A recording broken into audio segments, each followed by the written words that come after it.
Hello everyone, welcome to Sukaushal. जैसा कि आप सब जानते हैं, हमने हमारे चैनल पर एचएससी सीईटी मेंस का बैच स्टार्ट कर रखा है, जिसके अंदर हम कंप्लीट सिलेबस कवर कर रहे हैं।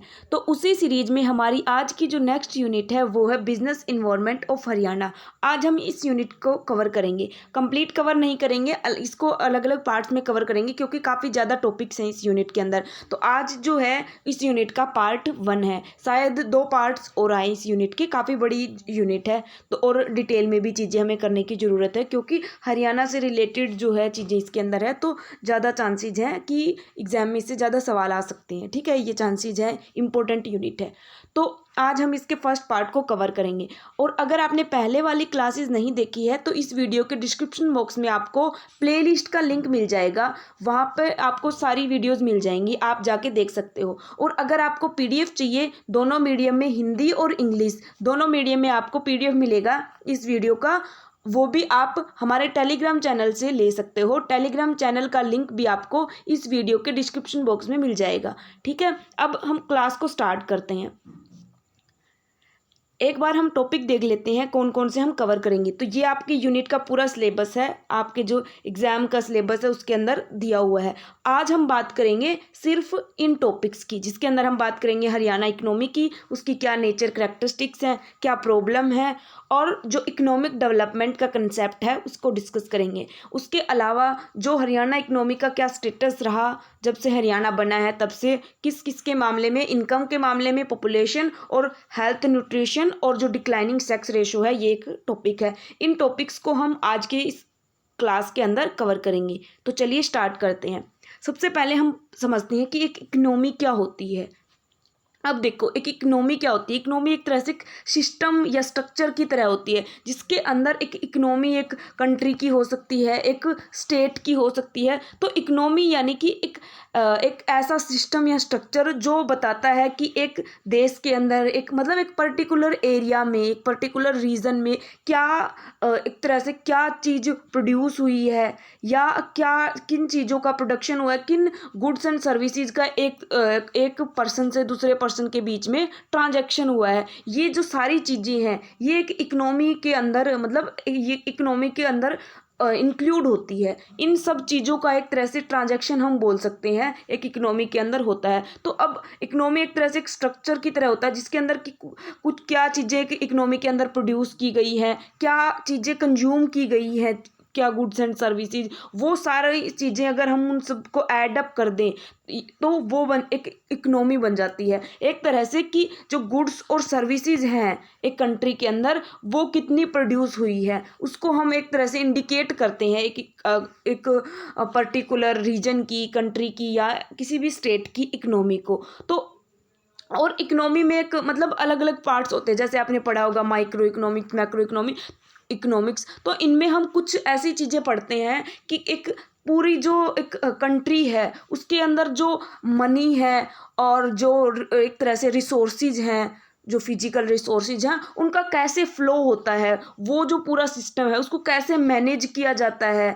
ठीक है, उसका कैसे मैनेजमेंट होता है, वो पूरा सिस्टम अगर हमें उसको इकट्ठा अगर एक टर्म से डिफाइन करें तो वो भी एक एरिया की, एक कंट्री की इकोनॉमी ही होती है। जैसे कि जो गवर्नमेंट की जो पॉलिसी हैं वो भी इकोनॉमी के अंदर ही आती है कि क्या गवर्नमेंट पॉलिसी बना रही है कि क्या चीज़ों का प्रोडक्शन करना है, क्या किस पे कितने टैक्स वगैरह लगेगा, कौन सी चीज़ें का कौन कौन प्रोड्यूस कर सकता है, वो सारी जो पॉलिसीज़ हैं गवर्नमेंट की वो इकोनॉमी के अंदर ही आती है। क्या टेक्नोलॉजिकल इनोवेशंस हो रहे हैं कि जो टेक्नोलॉजी है उसके अंदर क्या क्या नए नए इनोवेशंस हो रहे हैं।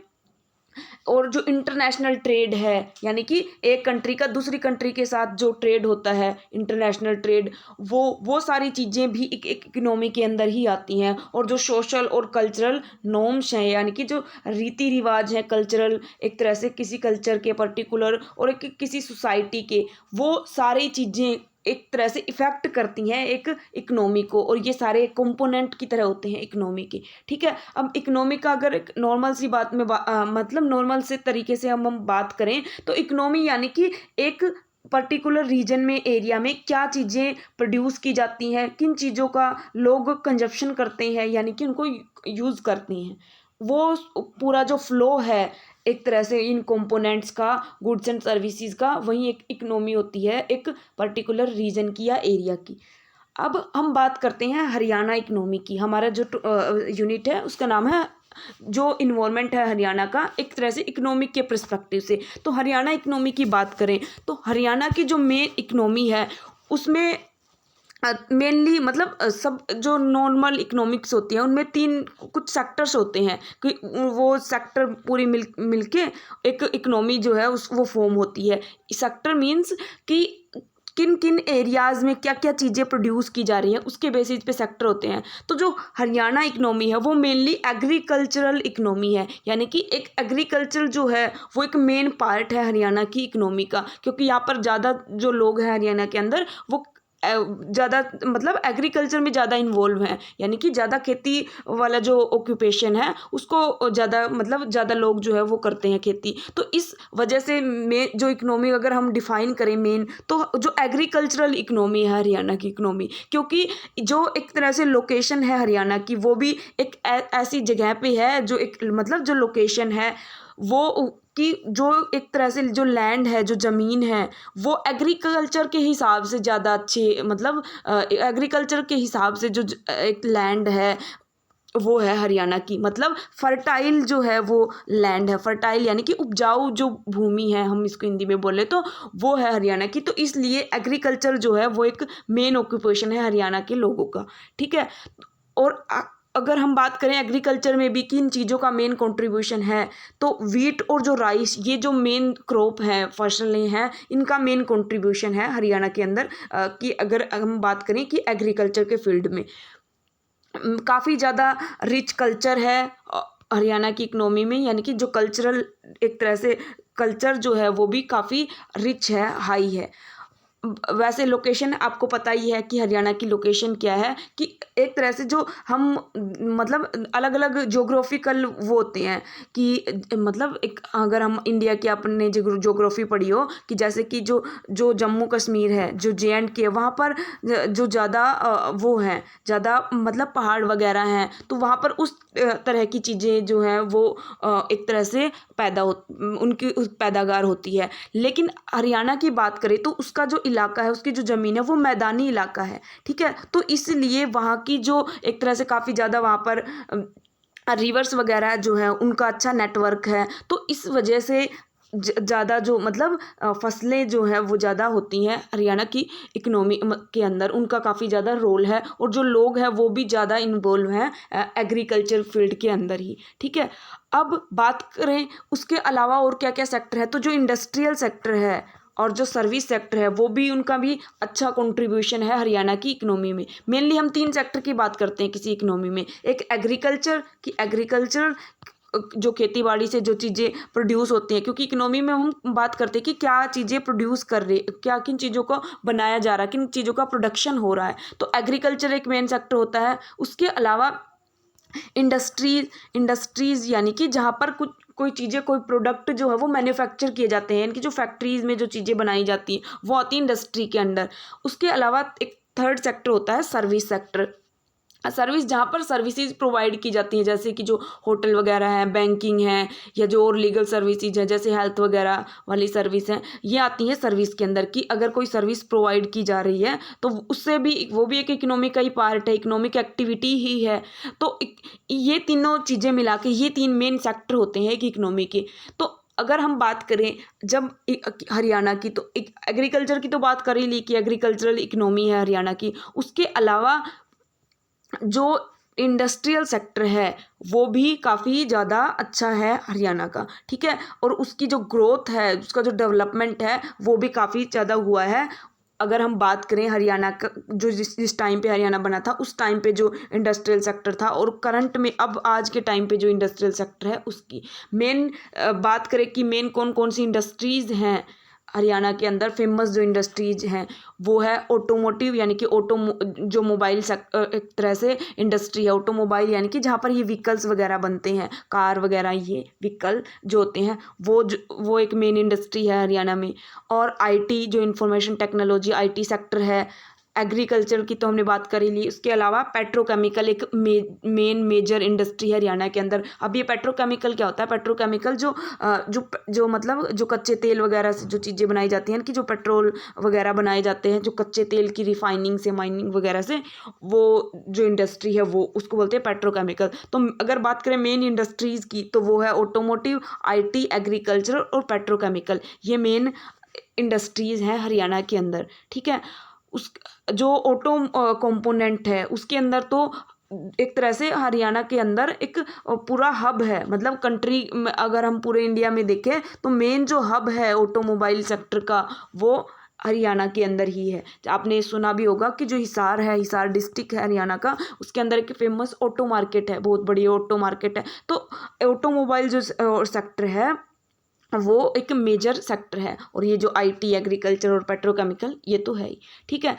अब हम कुछ और की पॉइंट्स देखते हैं हरियाणा की इकोनॉमी के बारे में कि जब हरियाणा बना था, जब हरियाणा फॉर्म हुआ था, उस टाइम पे मेन जो है वो एग्रीकल्चरल जो सेक्टर है वो उसका ज़्यादा शेयर था इकोनॉमी के अंदर। यानी कि इकोनॉमी यानी कि क्या चीज़ें प्रोड्यूस की जा रही हैं इकोनॉमी के अंदर, ठीक है, किन चीज़ों को कंज्यूम किया जा रहा है, वो पूरा जो फ्लो वो इकोनॉमी के अंदर इंक्लूड होता है। तो मेन जो पार्ट है वो एग्रीकल्चर का था जब हरियाणा फॉर्म हुआ था, बना था, ठीक है। लेकिन धीरे धीरे टाइम के साथ साथ क्या हुआ कि जो एग्रीकल्चर जो सेक्टर है उसका शेयर तो कम होने लगा और जो इंडस्ट्री और जो सर्विस सेक्टर है उसका शेयर इंक्रीज होने लगा, ठीक है। तो एक तरह से स्ट्रक्चरल ट्रांसफॉर्मेशन हुआ हरियाणा की इकोनॉमी का। स्ट्रक्चर ट्रांसफॉर्मेशन यानी कि जो स्ट्रक्चर है, जो सेक्टर्स का स्ट्रक्चर था उसमें ट्रांसफॉर्मेशन, उसमें चेंज हुआ है। एग्रेरियन जो स्टेट है, एग्रीकल्चरल जो स्टेट है, उससे हरियाणा इंडस्ट्रियल स्टेट जो है वो बन गया। क्योंकि जो इंडस्ट्री और सर्विस सेक्टर है उसने रोबस्ट ग्रोथ रिकॉर्ड की, यानी कि बहुत हाई ग्रोथ रिकॉर्ड की। और इसके साथ साथ ही हरियाणा में जो सस्टेनेबल डेवलपमेंट गोल्स हैं उनको अचीव करने की तरफ भी एक काफ़ी ज़्यादा, मतलब उनको अचीव करने में भी काफ़ी ज़्यादा डेवलपमेंट्स हुई, उनको की तरफ भी काफ़ी ज़्यादा कदम बढ़ाए गए। जो सस्टेनेबल डेवलपमेंट गोल है, ये सस्टेनेबल डेवलपमेंट गोल क्या होते हैं? ये जो इंटरनेशनल ऑर्गेनाइजेशन है उन्होंने सारी कंट्रीज़ ने मिलके कुछ गोल्स बनाए हुए हैं कि हमें जो भी हम डेवलपमेंट कर रही हैं धीरे धीरे, वो डेवलपमेंट सस्टेनेबल होना चाहिए। सस्टेनेबल यानी कि ऐसा डेवलपमेंट जो सस्टेन कर सके काफ़ी लॉन्ग पीरियड तक, ऐसा डेवलपमेंट करना है। तो उसके लिए कुछ गोल्स डिसाइड किए गए। तो सारी कंट्रीज़ का एम है कि इन गोल को अचीव किया जाए। तो हरियाणा में भी, मतलब अगर हम स्टेट के लेवल पे देखें तो हरियाणा भी इन गोल्स को अचीव करने की तरफ एक तरह से कदम बढ़ा रहा है, ठीक है। इनको अचीव करने की कोशिश कर रहा है, काफ़ी हद तक अचीव कर चुका है। अब बात करें हरियाणा के शेयर की कि अगर हम एक तरह से देखें एरिया वाइज कि जो मतलब जो इंडिया है उसका जो टोटल एरिया है उसके अंदर जो शेयर है हरियाणा का वो है 1.3%। यानी कि 1.3% एरिया है हरियाणा का टोटल इंडिया में हम देखें तो। लेकिन अगर हम बात करें GDP में कि जो ग्रोस डोमेस्टिक प्रोडक्ट है उसमें कितना शेयर है हरियाणा का, तो वो है 3.9%। अब देखो एरिया के कंपैरिजन, जो ज्योग्राफिकल एरिया है उसके कंपैरिजन जो GDP है उसके अंदर कितना ज़्यादा कंट्रीब्यूशन है हरियाणा का। तो इस तरह से हम कह सकते हैं कि एक तरह से हरियाणा जो है उसकी GDP जो है वो काफ़ी, अगर हम नेशनल एवरेज के हिसाब से देखें, पूरे इंडिया के हिसाब से देखें तो उसके कंपैरिजन में काफ़ी ज़्यादा अच्छी है, ठीक है। अब ये क्या है GDP, इन चीज़ों की हम आगे बात करेंगे। अभी एक तरह से हम मेन पॉइंट्स देख रहे हैं हरियाणा इकोनॉमी के बारे में, ठीक है। अब हम बात करते हैं मेन स्ट्रक्चर ट्रांसफॉर्मेशन की। अभी हमने बात की थी कि जो एक तरह से जब स्टार्टिंग में हरियाणा बना था तो एग्रीकल्चर सेक्टर का मेन रोल था, और अब जो है सर्विस और इंडस्ट्रियल सेक्टर जो है उसका मेन रोल आज का है। तो ये जो डेवलपमेंट हुई ये कुछ स्टेजेज में हुई। इन स्टेजेज को समझते हैं। जो फर्स्ट स्टेज है वो 1969 से 70 वाला जो पीरियड है उसके अंदर थी। फिर उसके बाद जो सेकंड स्टेज है वो 2006-7, और उसके बाद थर्ड स्टेज अब जो करंट में है। अब अगर हम बात करें सबसे पहले जब हरियाणा बना था, ठीक है, जब फॉर्मेशन हुआ था हरियाणा का, उस टाइम पे एग्रीकल्चरल इकोनॉमी थी हरियाणा की, ठीक है। जो 4th 5 ईयर प्लान उस टाइम पे चल रहा था, जो 69 और 70 का जो पीरियड है उस टाइम पे 4th ईयर जो 5 ईयर प्लान है, जो 5 साल की योजना होती है ना, पंचवर्षीय योजना आपने पढ़ी भी होगी, तो वो जो 4th 5 ईयर प्लान चल रहा था। तो उस टाइम पे जो क्या हम बात करें कि क्या स्ट्रक्चर था हरियाणा की इकोनॉमी का, तो उस टाइम पे जो एग्रीकल्चरल सेक्टर है, एग्रीकल्चरल और जो अलाइड सेक्टर है, अलाइड सेक्टर यानी कि एक तो एग्रीकल्चर जो खेती बाड़ी वाला जो सेक्टर है, उसके अलावा एग्रीकल्चर से ही रिलेटेड जो सेक्टर्स हैं, एग्रीकल्चर से रिलेटेड सेक्टर कौन कौन से, जो लाइव स्टॉक है, लाइव स्टॉक यानी कि जो एनिमल्स, जो पशुओं को एक तरह से मतलब जब जो लोग पशुओं को पालते हैं वो उसको बोलते हैं लाइव स्टॉक। और जो फॉरेस्ट्री और फिशिंग वगैरह है, यानी कि जो फिश वगैरह जो है उनको पालते हैं वो फिशिंग वगैरह, तो ये जो सेक्टर हैं ये आते हैं, ये एग्रीकल्चर से रिलेटेड हैं, तो इसलिए इनको बोलते हैं एग्रीकल्चर एंड अलाइड सेक्टर। तो ये जो सेक्टर था उस टाइम पे इस सेक्टर का जो पूरी जो टोटल जीडीपी थी स्टेट की, ये जीएसडीपी का मतलब है ग्रोस स्टेट डोमेस्टिक प्रोडक्ट। तो इसके अंदर 60.7% जो शेयर है वो इस सेक्टर का था, एग्रीकल्चर सेक्टर का था। और जो सर्विस सेक्टर है, सर्विस सेक्टर का शेयर जो था वो था 20.7%। सर्विस सेक्टर यानी कि जिसके अंदर जो सर्विसेज प्रोवाइड की जाती हैं, जैसे बैंकिंग वगैरह है, हेल्थ सर्विसेज हैं, होटल वगैरह वाली जो है, ये सारी चीज़ें आती है सर्विस सेक्टर के अंदर। ट्रांसपोर्टेशन है, टूरिज़्म है, ये आती है, ये सारे जो फील्ड है एक तरह से आते हैं सर्विस के अंदर। तो इसका जो शेयर है टोटल इकोनॉमी में जीडीपी के अंदर वो था 21.7%। और जो इंडस्ट्री है उसका था 7.6%। ये सिचुएशन थी जब हरियाणा फॉर्म हुआ, यानी कि जब 4th 5 ईयर प्लान चल रहा था उस टाइम पे हरियाणा की इकोनॉमी की। उसके बाद नेक्स्ट जो पीरियड यानी कि आफ्टर 37 ईयर, लगभग 37 साल बाद क्या कंडीशन थी हरियाणा की इकोनॉमी की, तो उस टाइम पे क्या हुआ, जब ये पीरियड चल रहा था 2006-7 का, 2006-7 के टाइम पीरियड पर जब चल रहा था 10th 5 ईयर प्लान, 10वां जो पंचवर्षीय योजना है, 10वीं पंचवर्षीय योजना, उस टाइम पे क्या स्ट्रक्चर था इकोनॉमी का। उस टाइम पे जो इंडस्ट्री और सर्विस सेक्टर है उन्होंने काफ़ी ज़्यादा हाई ग्रोथ जो है वो रजिस्टर की, और जो एग्रीकल्चर सेक्टर है वो उसका जो एक तरह से शेयर है इसकी वजह से कम हो गया। जो टोटल हमने बात की थी कि जो टोटल इकोनॉमी है उसके अंदर एग्रीकल्चर जो है वो 60% से भी ज़्यादा था, तो वो जो शेयर है वो कम हो गया, क्योंकि जो सर्विस और इंडस्ट्री सेक्टर है वो काफ़ी ज़्यादा ग्रो किए। तो अब उस टाइम पे क्या स्ट्रक्चर आ गया, जहाँ पे 69-70 में हमने बात की थी कि लगभग 60% एग्रीकल्चर सेक्टर था, तो वो कम होकर 21% ही रह गया 2006-7 के अंदर। देखो कितना कम हो गया एग्रीकल्चर सेक्टर का शेयर। और जो सर्विस और इंडस्ट्री सेक्टर है, जो इंडस्ट्री सेक्टर है उसका 17% से बढ़कर 32% हो गया, अप्रोक्स डबल हो गया, लगभग डबल के इंक्रीज हो गया जो इंडस्ट्री सेक्टर है उसके शेयर में। और जो सर्विस सेक्टर है उसमें से डबल से भी ज़्यादा इंक्रीज हो गया, जो 21% था वो इंक्रीज होके 46% हो गया, यानी कि टोटल इकोनॉमी में 46% जो शेयर है वो सर्विस सेक्टर का आ गया। तो इस तरह से जो सर्विस और इंडस्ट्री सेक्टर है उसने काफ़ी ज़्यादा ग्रोथ की, तो इसलिए जो एग्रीकल्चर सेक्टर है वो उसका जो शेयर है वो कम हो गया, रिड्यूस हो गया। ये सेकंड जो स्टेज की है बात कर रहे हैं हम। इसके बाद थर्ड जो स्टेज है टाइम पीरियड, जब 11th 5 ईयर प्लान, या अगर हम बात करें अभी करंट का जो पीरियड है उसकी, ठीक है, यानी कि 2006-7 से बाद के जो टाइम पीरियड है उसकी, और अब तक का जो पीरियड है, तो उस टाइम पे भी वही कंडीशन रही जो सेकंड में थी, यानी कि क्या कंडीशन कि जो एग्रीकल्चर है उसका पार्ट तो कम होता गया और जो इंडस्ट्री और सर्विस सेक्टर है उसका शेयर इंक्रीज होता गया। अब बात करें हम 2022-23 की कांस्टेंट प्राइसेस के बेसिस पे कि जो हरियाणा की इकोनॉमी है उसके अंदर किन किन सेक्टर का कंपोजिशन है, तो सर्विस जो सेक्टर है उसका सबसे ज़्यादा शेयर है 49.4%। 49.4% जो शेयर है वो सर्विस का है, यानी कि जीडीपी के अंदर इतना जो एक तरह से वैल्यूज़ है वो सर्विस सेक्टर से आती है। उसके बाद है इंडस्ट्री सेक्टर, 33.2% इंडस्ट्री सेक्टर का शेयर है, और सबसे कम है एग्रीकल्चर और अलाइड सर्विसेज का, अलाइड सेक्टर्स का 17.4%, 17.4% सबसे कम एग्रीकल्चर सेक्टर का शेयर है। तो ये कंपोजिशन है 2022-23 का अगर हम बात करें तो उसका कांस्टेंट प्राइसेस पे, ठीक है।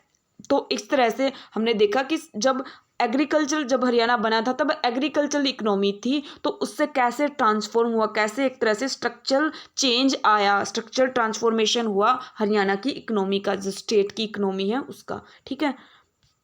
अब हम बात करते हैं main characteristics, main features Haryana की इकनॉमी की, कि क्या मेन फीचर्स है, किस तरह की है हरियाणा की इकनॉमी।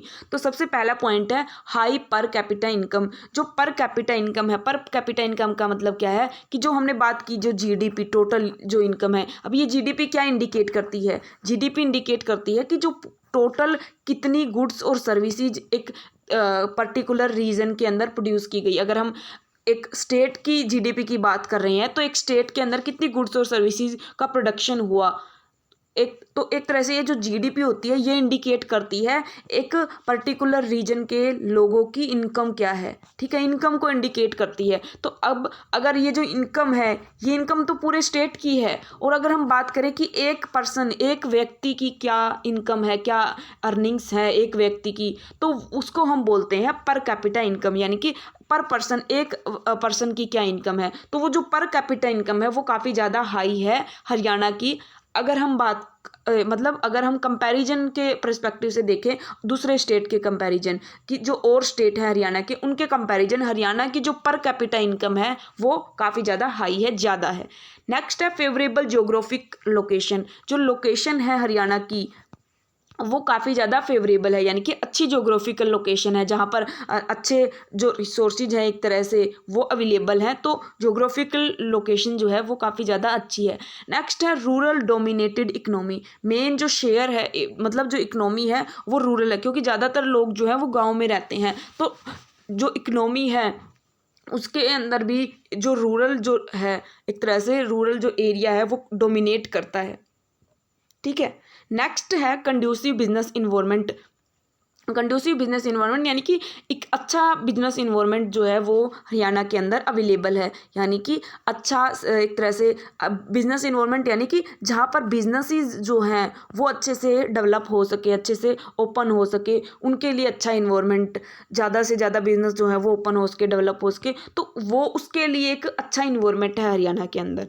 नेक्स्ट है रीजनल इनइक्वालिटीज। रीजनल इनइक्वालिटी यानी कि हरियाणा की जो इकनॉमी है उसके अंदर रीजनल इनइक्वालिटी है। रीजनल यानी कि रीजन के बेसिस पे इनइक्वालिटी है। इनइक्वालिटी मतलब एक जैसा नहीं है सब जगह पे, पूरा जो हरियाणा है वो हर जगह पे एक जैसा डेवलप नहीं है। कुछ जो डिस्ट्रिक्ट है हरियाणा के, जैसे आपने देखा होगा कि जो दिल्ली के पास वाले जो डिस्ट्रिक्ट हैं वो काफ़ी ज़्यादा डेवलप हैं, जैसे गुड़गांव वगैरह है, वहाँ के जो डिस्ट्रिक्ट गुड़गांव है और जो फरीदाबाद है वो डिस्ट्रिक्ट, वहाँ के आसपास के डिस्ट्रिक्ट जो है दिल्ली के एनसीआर के अंदर आते हैं, जो वो काफ़ी ज़्यादा डेवलप हैं, वहाँ पर काफ़ी ज़्यादा इंडस्ट्रीज़ वगैरह हैं। लेकिन अगर हम बात करें कुछ डिस्ट्रिक्ट की, जैसे जो मेवात वगैरह है वो काफ़ी ज़्यादा अनडेवलप्ड है, वहाँ पर इतनी इंडस्ट्री वगैरह नहीं है। तो इस तरह से इनइक्वालिटीज़ है, पूरा जो रीजन है वो इकट्ठा एक जैसा नहीं है, कुछ तो डिस्ट्रिक्ट काफ़ी ज़्यादा डेवलप हैं और कुछ काफ़ी ज़्यादा बैकवर्ड है, तो इस तरह से इनइक्वालिटीज़ हैं। नेक्स्ट है बैकवर्ड सोशल कस्टम। कुछ जो एक तरह से हरियाणा के अंदर क्या है कि काफ़ी ज़्यादा पुराने एक तरह से रीति रिवाज हैं जिनकी वजह से, या पुरानी थिंकिंग है हम एक तरह से बोल सकते हैं कुछ लोगों की, तो उसकी वो जो है एक तरह से मेन फीचर है हरियाणा की इकनॉमी की, तो उसकी वजह से काफ़ी ज़्यादा एक तरह से प्रॉब्लम भी क्रिएट होती है। जैसे कि जो कास्ट सिस्टम है वो काफ़ी ज़्यादा रिजिड है, लोगों का कास्ट के अंदर काफ़ी ज़्यादा बिलीव्स हैं, तो उसकी वजह से काफ़ी ज़्यादा एक तरह से प्रॉब्लम भी आती हैं काफ़ी, क्योंकि मतलब अगर एक लोग ओपन थिंकिंग के हो तो वो किसी भी ऑक्यूपेशन में किसी तरह भी इन्वॉल्व हो सकते हैं, और उससे एक पूरी जो एक तरह से हम बोल सकते हैं सोसाइटी या इकनॉमी जो है वो सारी चीज़ें डेवलप होती हैं। लेकिन रिजिड कास्ट सिस्टम है हरियाणा की इकनॉमी में, ठीक है, वहाँ के लोगों की थिंकिंग जो है वो काफ़ी ज़्यादा कास्ट में वो ज़्यादा बिलीव करते हैं। ये कुछ फीचर्स हैं हरियाणा की इकनॉमी की। अब हम बात करते हैं कुछ प्रॉब्लम्स की कि क्या क्या मेन प्रॉब्लम है हरियाणा की इकनॉमी में। सबसे पहले है excessive dependence on agricultural occupation. अब देखो बेशक से चाहे जो मतलब जो चीज़ें हैं वो चेंज हुई है, यानी कि जो शेयर है एग्रीकल्चर का वो रिड्यूस हुआ है टोटल इकनॉमी में, अगर हम बात करें स्टेट की जीडीपी में, लेकिन फिर भी जो लोग हैं काफ़ी ज़्यादा हरियाणा के अंदर डिपेंड हैं एग्रीकल्चर पर। गांव में काफ़ी ज़्यादा लोग अभी भी एग्रीकल्चर के अंदर जितनी रिक्वायरमेंट है वहाँ पर लेबर की, उससे ज़्यादा लोग वहाँ पर इन्वॉल्व हैं, तो काफ़ी ज़्यादा डिपेंडेंस है एग्रीकल्चर सेक्टर पर हरियाणा के अंदर, तो ये एक मेन प्रॉब्लम है। नेक्स्ट है रीजनल डिस्पैरिटीज़। इसकी हमने बात कर ही ली कि रीजनल इनइक्वालिटीज़ है, कुछ एरियाज़ तो काफ़ी ज़्यादा डेवलप है और कुछ एरिया काफ़ी ज़्यादा बैकवर्ड हैं। ठीक है, तो रीजनल डिस्पैरिटीज है। नेक्स्ट है वीक इंफ्रास्ट्रक्चर। इंफ्रास्ट्रक्चर इतना अच्छा नहीं है हर जगह पे, ठीक है, कुछ जगह पे अच्छी जो इंफ्रास्ट्रक्चर है यानी कि अच्छी फैसिलिटीज़ हैं जैसे सड़कें वगैरह हैं, लेकिन कुछ जगह पर अच्छी जो इंफ्रास्ट्रक्चर फैसिलिटीज़ नहीं है, तो ये भी एक मेन प्रॉब्लम है इकोनॉमी की। नेक्स्ट है poor sex ratio. Sex ratio का आपको पता ही है कि हरियाणा का एवरेज जो इंडिया का जो सेक्स रेशो है, एवरेज सेक्स रेशो, उससे भी कम सेक्स रेशो है हरियाणा के अंदर, अगर हम बात करें 2011 के सेंसस के बेसिस पे। तो ये भी एक तरह से प्रॉब्लम क्रिएट करता है इकोनॉमी के अंदर, क्योंकि अब इनक्वालिटीज़ होगी, मेल फीमेल अगर इक्वली वर्क नहीं करेंगे, इक्वल उनकी नंबर्स नहीं होंगे, तो उससे एक तरह से सोशल मोरल जो इफ़ेक्ट्स हैं वो आते हैं, ठीक है, तो ये भी एक मेन प्रॉब्लम है। नेक्स्ट है लो स्टैंडर्ड ऑफ एजुकेशन। एजुकेशन का जो स्टैंडर्ड है वो इतना ज़्यादा अच्छा नहीं है, तो अब अगर एजुकेशन अच्छी नहीं होगी तो लोगों में स्किल्स नहीं आएंगी, ठीक है, तो उसकी वजह से इकोनॉमी पे बैड इफेक्ट पड़ेगा, तो ये एक मेन प्रॉब्लम है। जैसे कि जो प्रोफेशनल, टेक्निकल और वोकेशनल एजुकेशन है उनकी कमी है हरियाणा के अंदर। प्रोफेशनल एजुकेशन यानी कि कोई पर्टिकुलर प्रोफेशन से रिलेटेड, जैसे कि लॉयर वगैरह है, कोई डॉक्टर वगैरह, ये होती है प्रोफेशनल एजुकेशन। टेक्निकल जैसे कि जो इंजीनियर वगैरह, वो टेक्निकल एजुकेशन। वोकेशनल एजुकेशन वो एजुकेशन जो स्किल्स बेस्ड एजुकेशन। अब देखो, वोकेशनल एजुकेशन का मतलब है कि ये अगर एजुकेशन मिल जाए तो कोई बंदा जिसने ये एजुकेशन ले ली वो कोई काम करने के लिए एक तरह से हम बोल सकते हैं एलिजिबल हो जाता है, क्योंकि वोकेशनल एजुकेशन में सिर्फ जो बुक्स हैं, वो बुक्स में जो चीज़ें हैं वो नहीं सिखाई जाती, एक्चुअल में जो एक्चुअल स्किल होती है, जो ज़रूरी होती है काम करने के लिए, वो सिखाई जाती है। तो इस तरह की जो एजुकेशन है उसकी कमी है हरियाणा के अंदर, तो ये एक मेन प्रॉब्लम है। नेक्स्ट है हाई फिस्कल डेफिसिट। जो फिस्कल डेफिसिट है, जो राजकोषीय एक तरह से घाटा जिसको हम बोलते हैं, यानी कि जो गवर्नमेंट है उसकी इनकम के कंपैरिजन में उसकी जो खर्चे हैं, एक्सपेंडिचर जो है, यानी कि जितना गवर्नमेंट पैसे कमाती है, अर्न करती है, इनकम जो है गवर्नमेंट की, उससे ज़्यादा मतलब उससे ज़्यादा एक्सपेंड करती है, एक तरह से एक्सपेंडिचर जो है, खर्चा जो है गवर्नमेंट का वो ज़्यादा है, तो इसकी वजह से फिस्कल डेफिसिट आता है, तो वो काफ़ी ज़्यादा हाई है। और किन की वजह से है, क्योंकि गवर्नमेंट जो है वो पॉलिटिकल रीजन्स की वजह से काफ़ी ज़्यादा सब्सिडीज वगैरह देती हैं, तो इन रीजन की वजह से फिस्कल डेफिसिट जो है हरियाणा का वो भी काफ़ी ज़्यादा हाई है, तो ये एक मेन प्रॉब्लम है। नेक्स्ट है वीक गवर्नेंस। जो गवर्नेंस है यानी कि जो गवर्नमेंट की वर्किंग है वो भी इतनी ज़्यादा अच्छी नहीं है, काफ़ी ज़्यादा करप्शन है, स्कैम और लीकेजेज फंड, ये जो इश्यूज़ हैं वो आते हैं। नेक्स्ट बात करें टेक्नोलॉजिकली जो बैकवर्ड है, मतलब इतना ज़्यादा टेक्नोलॉजिकली एनहेंसमेंट नहीं हुई है सिस्टम के अंदर, तो ये भी एक मेन प्रॉब्लम है। ये बैकग्राउंड नहीं है, ये बैकवर्ड है यहाँ पर, ठीक है। Lack of natural resources. अब नेचुरल रिसोर्सेज की बात करें तो वो काफ़ी ज़्यादा कम है हरियाणा के अंदर, इतनी ज़्यादा नेचुरल रिसोर्सेज नहीं है, इतने ज़्यादा क्या, बहुत ही कम है। आपने मतलब अगर हम बात करें एग्रीकल्चर के हिसाब से तो लैंड वगैरह अच्छी है, फर्टाइल उपजाऊ भूमि है, लेकिन नेचुरल रिसोर्सेज की कमी है हरियाणा के अंदर, तो ये भी एक इकोनॉमी के लिए एक प्रॉब्लम है। क्योंकि अगर नेचुरल रिसोर्सेज हो तो वो तो बहुत अच्छी बात होती है, इकोनॉमी के लिए काफ़ी ज़्यादा यूज होते हैं, तो उनकी कमी है। नेक्स्ट है स्लो कैपिटल फॉर्मेशन। जो कैपिटल फॉर्मेशन होता है, कैपिटल फॉर्मेशन क्या होता है कि जो कैपिटल फॉर्म की जाती है, यानी कि अब देखो बैंकों के अंदर क्या होता है, हम हमारी थोड़ी बहुत जो सेविंग है वो इन्वेस्ट करते हैं, तो उससे मतलब जो छोटी छोटी सेविंग्स हैं उससे ही एक बड़ा अमाउंट जो है इकट्ठी हो जाती है, तो वो होता है कैपिटल फॉर्मेशन, यानी कि कैपिटल फॉर्म होना छोटी छोटी अमाउंट से, तो वो जो कैपिटल फॉर्मेशन है वो स्लो है हरियाणा के अंदर। नेक्स्ट है weak public sector unit. Public sector unit यानी कि जो गवर्नमेंट की जो डिपार्टमेंट है, यूनिट है, वो काफ़ी ज़्यादा वीक है, उनमें इतना ज़्यादा एक तरह से अर्निंग कैपेसिटी नहीं है और उन पर ध्यान भी नहीं दिया जा रहा है, तो ये एक मेन प्रॉब्लम है। तो ये थी कुछ प्रॉब्लम्स हरियाणा की इकोनॉमी के अंदर। अब हम बात करते हैं हमारे नेक्स्ट टॉपिक इकोनॉमिक डेवलपमेंट की, कि इकोनॉमिक डेवलपमेंट क्या होता है। तो इकोनॉमिक डेवलपमेंट, अब ये देखो दो टर्म होती है, एक होता है इकोनॉमिक डेवलपमेंट, एक होता है इकोनॉमिक ग्रोथ। सबसे पहले हम इकोनॉमिक ग्रोथ की बात करें कि इकोनॉमिक ग्रोथ क्या होती है। इकोनॉमिक ग्रोथ का मतलब होता है कि एक मतलब अगर हम बात कर रहे हैं एक स्टेट की इकोनॉमिक ग्रोथ की, तो उस स्टेट के लोगों की अगर इनकम, उस स्टेट के पीपल्स की, लोगों की इनकम अगर इंक्रीज होती है, इनकम अगर बढ़ती है, उनकी जीडीपी जो है वो बढ़ती है, तो यानी कि इकोनॉमिक जो है वो ग्रोथ हो रही है, ठीक है। तो इकोनॉमिक ग्रोथ में हम मेनली जीडीपी की बात करते हैं, इनकम की बात करते हैं कि इनकम इंक्रीज हो रही है, तो जो ग्रोथ है वो कर रही है। लेकिन इकोनॉमिक डेवलपमेंट एक वाइड टर्म है, एक बड़ी टर्म है। इसके अंदर इकोनॉमिक ग्रोथ तो आती ही है, इकोनॉमिक ग्रोथ यानी कि जीडीपी तो बढ़नी ही चाहिए, उसके अलावा और भी चीज़ें आती हैं इकोनॉमिक डेवलपमेंट के अंदर। इकोनॉमिक डेवलपमेंट हम तब बोलेंगे कि इकोनॉमिक डेवलपमेंट हो रहा है जब जो लोग हैं उनकी real per capita income increase हो, यानी कि रियल जो पर कैपिटा इनकम है वो बढ़े। अब रियल पर कैपिटा इनकम का क्या मतलब है? रियल पर कैपिटा इनकम का मतलब है कि जो रियल में इनकम है, मतलब अब देखो कुछ, अब अगर हम बात करें कि 10 साल पहले जो 10,000 रुपये इनकम थी किसी पर्सन की, और 10 साल बाद उसकी इनकम बढ़कर 15,000 रुपये हो गई, ठीक है। तो अब हम देखें, एक तरह से नॉर्मली देखें तो इनकम जो है वो इंक्रीज हो गई 5,000 रुपये। लेकिन अब इस टाइम पे जो इन्फ्लेशन था, उस टाइम पे जो महंगाई थी, उसमें वो 10,000 रुपये में जो सामान खरीद रहा था, तो क्या अब 10 साल बाद वो 15,000 में वही सामान अगर मतलब वही सामान खरीद सकता है जो 10,000 में खरीद सकता था? वो 10,000 में 10 साल बाद खरीद सकता है? नहीं खरीद सकता, क्योंकि इन्फ्लेशन, महंगाई जो है वो बड़ी होगी। तो महंगाई के बढ़ने से ये जो 15,000 रुपये हैं, इनकी वैल्यू जो है वो डिक्रीज हुई होगी। यानी कि अगर हम बात करें 100 रुपये की वैल्यू आज जो है वो 1 साल बाद 100 रुपये की वैल्यू नहीं रहेगी, क्योंकि उसके ऊपर इन्फ्लेशन का इफेक्ट पड़ेगा। तो अगर हम इन्फ्लेशन के इफेक्ट को एक्सक्लूड कर दें, इसको हटा दें, घटा दें, तो जो इनकम होगी उसको हम बोलते हैं रियल इनकम, ठीक है।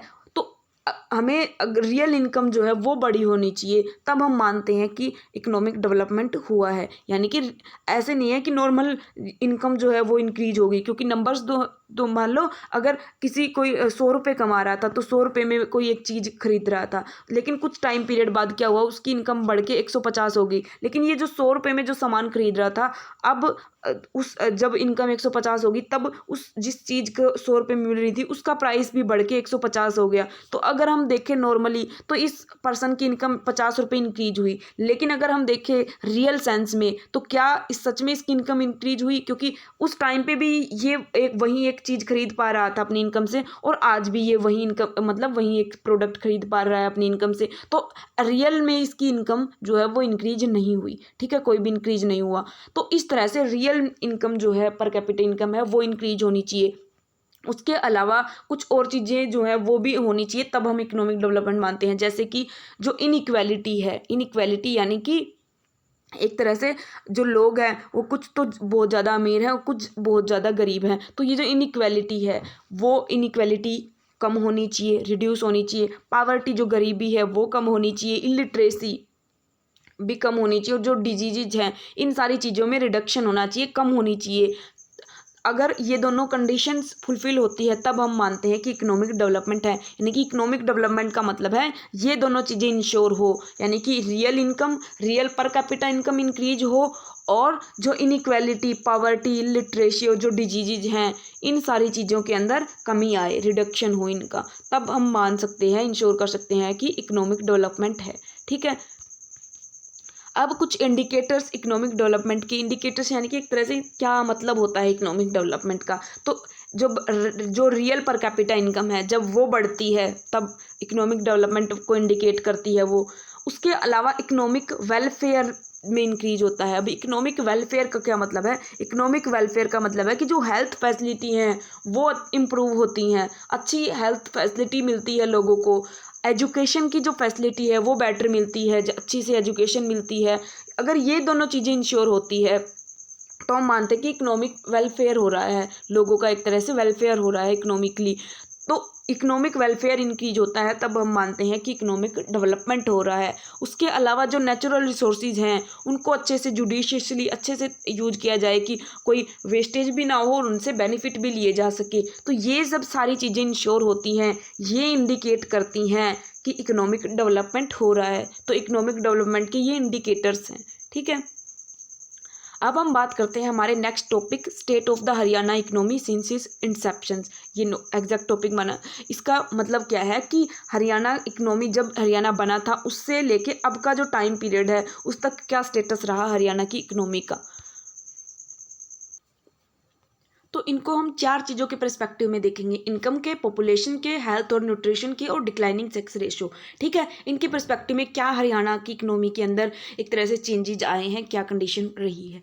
सबसे पहले हम बात करते हैं इनकम की। इनकम क्या होती है, तो स्टेट इनकम की बात करें कि एक स्टेट की इनकम क्या होती है। स्टेट की इनकम का मतलब है कि एक स्टेट के अंदर कितनी गुड्स एंड सर्विसेज प्रोड्यूस की गई हैं, उनकी मॉनेटरी वैल्यू, मनी के फॉर्म में अगर हम वैल्यू को जोड़ ले, ऐड कर ले, तो उस वैल्यू को बोला जाता है उस स्टेट की जीडीपी। ठीक है, GDP gross domestic product of particular state, तो वही होती है इनकम एक स्टेट की। तो अगर हम एग्जैक्ट टर्म वर्ड्स वाइज देखें कि एक स्टेट की इनकम क्या होती है, तो measure in monetary terms, money term में मेजर की हुई volume of all goods and services, कि जो सारी गुड्स एंड सर्विसेज की वॉल्यूम है, कि जो एक पर्टिकुलर विद एक बाउंड्री के अंदर जो गुड्स और सर्विसेज का प्रोडक्शन हुआ, उन गुड्स एंड सर्विसेज के प्रोडक्शन को हम अगर ऐड कर दें, उनकी वॉल्यूम को ऐड कर दें और मनी के फॉर्म में उसकी जो वैल्यू होगी, वो होती है एक पर्टिकुलर स्टेट की इनकम। ठीक है, अब देखो इस इनकम को ही हम बोलते हैं जीडीपी। ठीक है, जीडीपी ग्रोस डोमेस्टिक प्रोडक्ट। अब दो कंसेप्ट होते हैं, एक होता है जीडीपी और एक होता है एनडीपी। अब इनमें क्या फ़र्क है, इसको समझ लेते हैं। देखो, जो जीडीपी होता है वो तो हो गया सीधा सा, हमने बात की कि गुड्स और सर्विसेज जो है प्रोड्यूस की, उनकी वैल्यू मनी की फॉर्म में वैल्यू जो है उसको ऐड कर दो। और जो एनडीपी होता है, यानी कि एनडीपी में एन का मतलब होता है नेट डोमेस्टिक प्रोडक्ट। अब ये जो नेट डोमेस्टिक प्रोडक्ट है, इसको कैसे निकालते हैं, इसको हम जो जीडीपी है उसमें से डेप्रिसिएशन माइनस करते हैं, तो निकल आती है हमारी एनडीपी, नेट डोमेस्टिक प्रोडक्ट। अब ये डेप्रिसिएशन क्या होता है, इसको समझते हैं। इसको समझने के से पहले हम बात करते हैं कैपिटल एसेट्स की। कैपिटल एसेट्स क्या होती हैं, वो एसेट्स जिनमें हम लंबे टाइम के लिए काफ़ी बड़ी अमाउंट में, यानी कि लॉन्ग टाइम के लिए लार्ज अमाउंट इन्वेस्ट करते हैं, वो एसेट्स, वो हमारी संपत्ति जिन पे हम लंबे टाइम के लिए बड़े पैसे, मतलब बड़ी अमाउंट इन्वेस्ट करते हैं, मतलब 10-15 सालों के लिए हम किसी चीज़ में पैसे लगाते हैं, तो वो मतलब कोई एसेट्स खरीदने में, कोई संपत्ति खरीदने में, तो उसको हम बोलते हैं कैपिटल एसेट। जैसे कोई प्लांट है, मशीनरी है, या कोई बड़े बड़े इक्विपमेंट्स हैं जिनका हम यूज़ करते हैं सामान को बनाने के लिए, गुड्स को प्रोड्यूस करने के लिए, उनको बोलते हैं कैपिटल एसेट्स। जैसे जो फिक्स्ड एसेट्स होती हैं। ठीक है, तो अब ये फिक्स्ड एसेट्स का क्या होता है, अब मान लो हमने 1,00,000 रुपए की एक मशीनरी खरीद ली। ठीक है, 1,00,000 रुपए की मशीनरी खरीद ली, तो अब ये जो 1,00,000 की हमने मशीन खरीदी है, इसको हम एक, ये तो नहीं है कि हम इसको 1 साल में ही यूज कर लेंगे, ऐसा नहीं होगा। लेकिन हम जो जीडीपी कैलकुलेट करते हैं, जो जीडीपी कैलकुलेट करते हैं, वो हम ईयरली करते हैं, कि 1 साल की करते हैं लगभग। तो अब ये जो 1,00,000 रुपए हमने यहाँ पर इन्वेस्ट किए हैं, लगाए हैं, तो इनको हम 1 साल की जीडीपी में इंक्लूड तो नहीं कर सकते। क्यों? क्योंकि ये जो 1,00,000 रुपए हमने लगाए हैं, ये मशीन है, इसको हम 1 साल के लिए यूज़ नहीं करेंगे, ये तो हमारे कई सालों तक चलेगी, 10-15 सालों तक चलेगी। ठीक है, तो इस केस में हम ये जो पैसे हैं, ये जो मशीन, इसको हम बोलते हैं कैपिटल एसेट्स। तो इसका हम क्या करते हैं, आपने पढ़ा भी होगा, हम डेप्रिसिएशन जो है वो चार्ज करते हैं। मतलब जो बड़ी बड़ी एसेट्स होती हैं, जिनके फ़ायदे हम कई सालों तक लेते हैं, उन पर हम डेप्रिसिएशन चार्ज करते हैं। डेप्रिसिएशन यानी कि ये जो 1,00,000 रुपए हमने इस मशीन पर लगाए हैं, इसका फ़ायदा हमें मान लो 10 सालों तक मिलेगा। तो 10 सालों तक मिलेगा, यानी कि हर साल हम इस वैल्यू को 10 पार्ट्स में डिवाइड कर लेंगे। 10 पार्ट्स डिवाइड करेंगे तो 1 साल में आ गया 10,000 रुपये।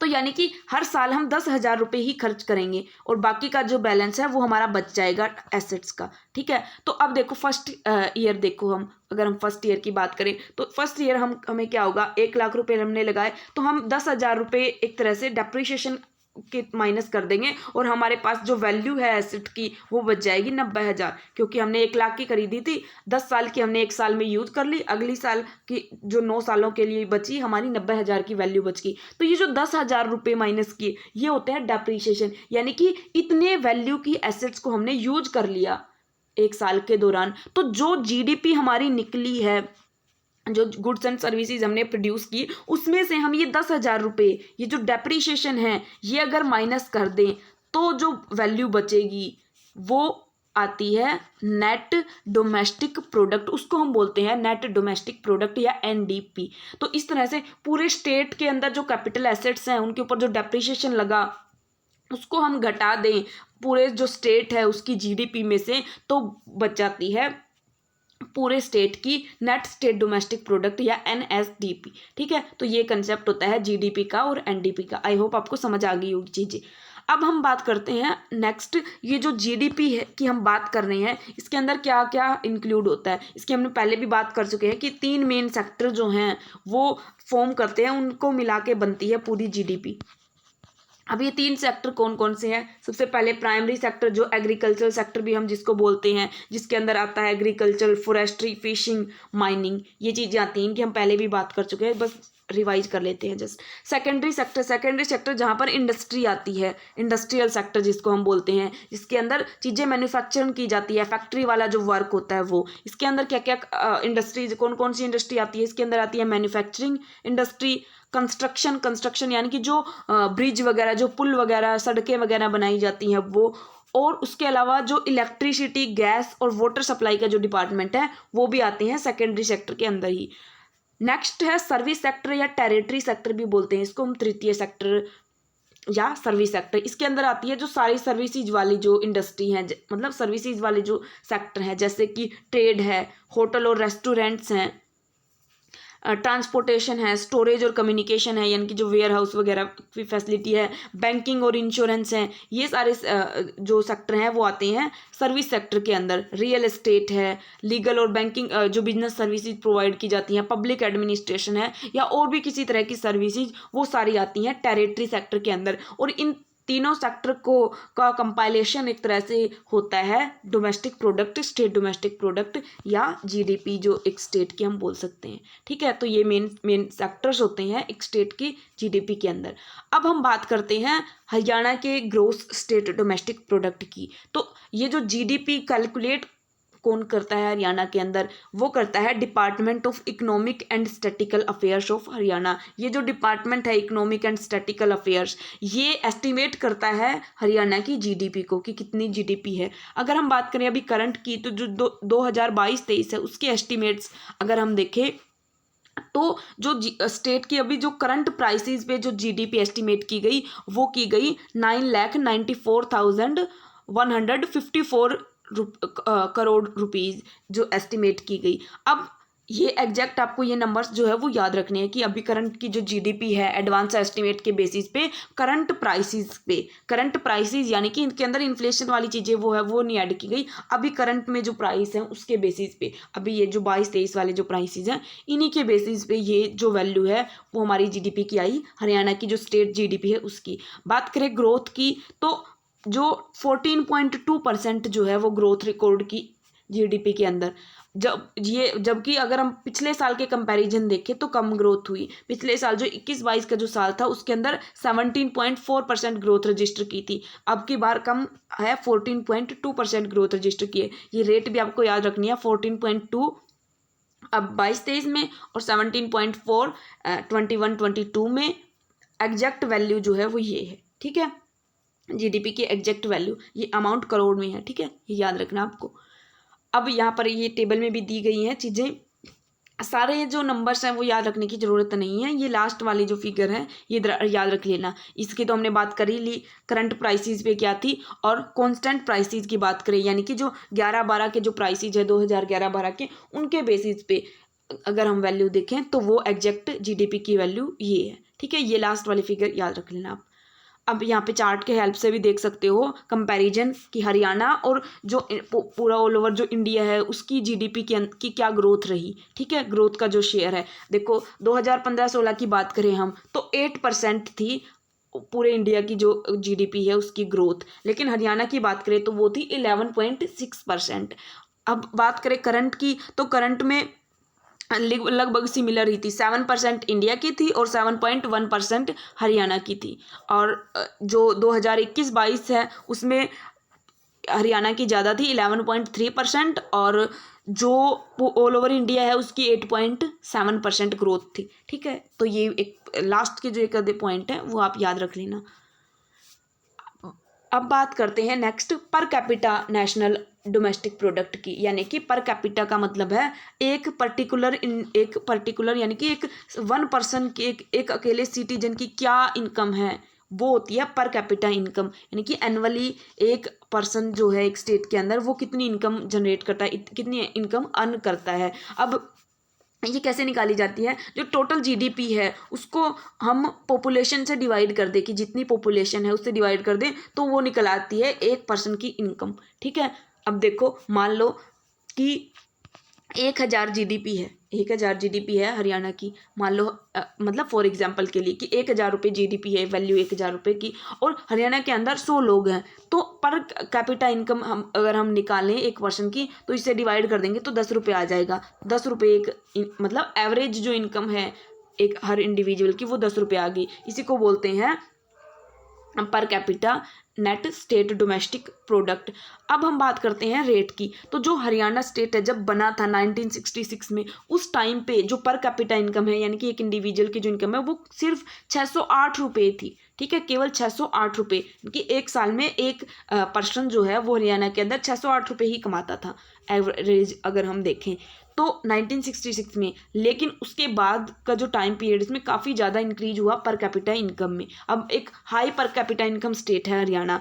अब बात करें करंट इनकम की, तो जो इनकम है वो अब 2022-23 के एस्टिमेट की बात करें तो वो इंक्रीज होके हो गई है 1,81,961 रुपये पर पर्सन। यानी कि अब एक जो पर्सन है वो पूरे साल में इतने रुपए कमाता है हरियाणा स्टेट के अंदर। लेकिन जब हरियाणा बना था तो ये इतनी कम थी, 608 रुपये ही थी। ठीक है, अब बात करें ग्रोथ की कि कितनी ग्रोथ हुई, तो पिछले साल के कंपैरिजन 5.4% ग्रोथ हुई है पर कैपिटा इनकम में। लेकिन ये ग्रोथ जो है 5.4% ये भी कम है अगर हम देखें पिछले साल की ग्रोथ। पिछले साल की ग्रोथ जो है वो 10.9% थी और अब की बार 5.4% ग्रोथ है। और एग्जैक्ट नंबर में देखें तो वो है 1,81,961 पर कैपिटा इनकम हरियाणा की। यहाँ पर ऐसे ही टेबल गिवन है, आप देख सकते हो। यहाँ पर ये पूरे ऑल ओवर इंडिया की है और यहाँ पर इस साइड जो है वो हरियाणा की है पर कैपिटा इनकम। अब आप देखो यहाँ पर करंट प्राइसेस पे है और यहाँ पर कांस्टेंट प्राइसेस पे है। करंट प्राइसेस पे ये है 2,96,000 समथिंग और कांस्टेंट प्राइसेस पे है 1,81,000 समथिंग। और अगर हम बात करें ऑल ओवर इंडिया की तो ये देखो दोनों ही कम हैं इन कंपैरिजन टू हरियाणा। यानी कि एक एवरेज पर्सन अगर हम पूरे इंडिया के मतलब इंडिया के लिए देखें कि इंडिया में एक पर्सन की एवरेज पर कैपिटा इनकम कितनी है, तो और एक हम देखें सिर्फ हरियाणा में, तो हरियाणा में जो पर कैपिटा इनकम है वो ज़्यादा है in comparison to all over India. यहाँ पे ऐसे ही में दिखाई गई है ग्रोथ रेट 13.7% जो है वो है हरियाणा की पर कैपिटा इनकम में ग्रोथ और 12.0% जो है वो है इंडिया की ग्रोथ। ठीक है, पर कैपिटा इनकम में ये चार्ट, ये लास्ट वाले पॉइंट जो है वो आप याद रख सकते हो।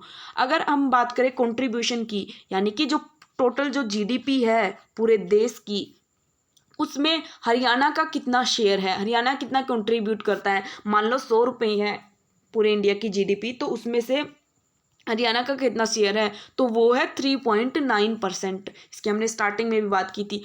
3.9% शेयर जो है वो हरियाणा का है, हरियाणा कंट्रीब्यूट करता है नेशनल जीडीपी के अंदर। ठीक है, ये फिगर याद रख लेना आप, पिछले साल भी यही था और अब की बार भी यही है। उसके बाद इतने ये वाली चीज़ें इतनी याद रखने की ज़रूरत नहीं है, इतना डीप में नहीं आएगा एग्जाम। यहाँ पर अब देखो सारी चीज़ों का एक टेबल के फॉर्म में दिया हुआ है कि जीडीपी जो है वो कितनी है एग्जैक्ट हरियाणा की और इंडिया की। ये फिगर्स आप याद रखना चाहो तो रख सकते हो। यहाँ पर लास्ट में पर कैपिटा इनकम वाला जरूर रख लेना। 2 लाख समथिंग हरियाणा की है और 1,50,000 समथिंग ऑल ओवर इंडिया की है। ठीक है, यहाँ पर ये अलग अलग शेयर भी दिया हुआ है कि एग्रीकल्चर सेक्टर का कितना शेयर है, इंडस्ट्री सेक्टर का कितना है और सर्विस का कितना है। ठीक है, एग्जैक्ट अमाउंट में। अब हम बात करते हैं, हमारा नेक्स्ट जो टॉपिक है वो है हरियाणा पॉपुलेशन, कि हरियाणा पॉपुलेशन का क्या स्टेटस है जब से हरियाणा बना है तब से अब तक। तो बात करें अभी लेटेस्ट जो सेंसस है 2011 वाला ये लेटेस्ट, उसके बाद तो अभी तक हुआ नहीं है। तो उसके बेसिस पे अगर देखें हरियाणा की पॉपुलेशन एग्जैक्ट, तो ये चीज़ें तो वैसे आपने वैसे भी पढ़ी होंगी हरियाणा जीके के अंदर, फिर भी एक बार एक जीस ले लेते हैं। ठीक है, जो अप्रोक्स जो है वो 2.54 करोड़ जो है एग्जैक्ट पॉपुलेशन, मतलब अप्रोक्सीमेट जो लगभग जो पॉपुलेशन है वो हरियाणा की। और बात करें इस सेंसस से, पिछले सेंसस में, तो वो थी 2.11 करोड़ 2001 वाले सेंसस के अंदर, ठीक है। और बात करें मेल फीमेल की, मतलब एग्जैक्ट पॉपुलेशन, ये नंबर याद रख लेना, 25 नहीं सॉरी 2,53,51,462, ठीक है। 2,53,51,462 जो है वो एग्जैक्ट नंबर जो है पॉपुलेशन के सेंसस 2011 के अकॉर्डिंग।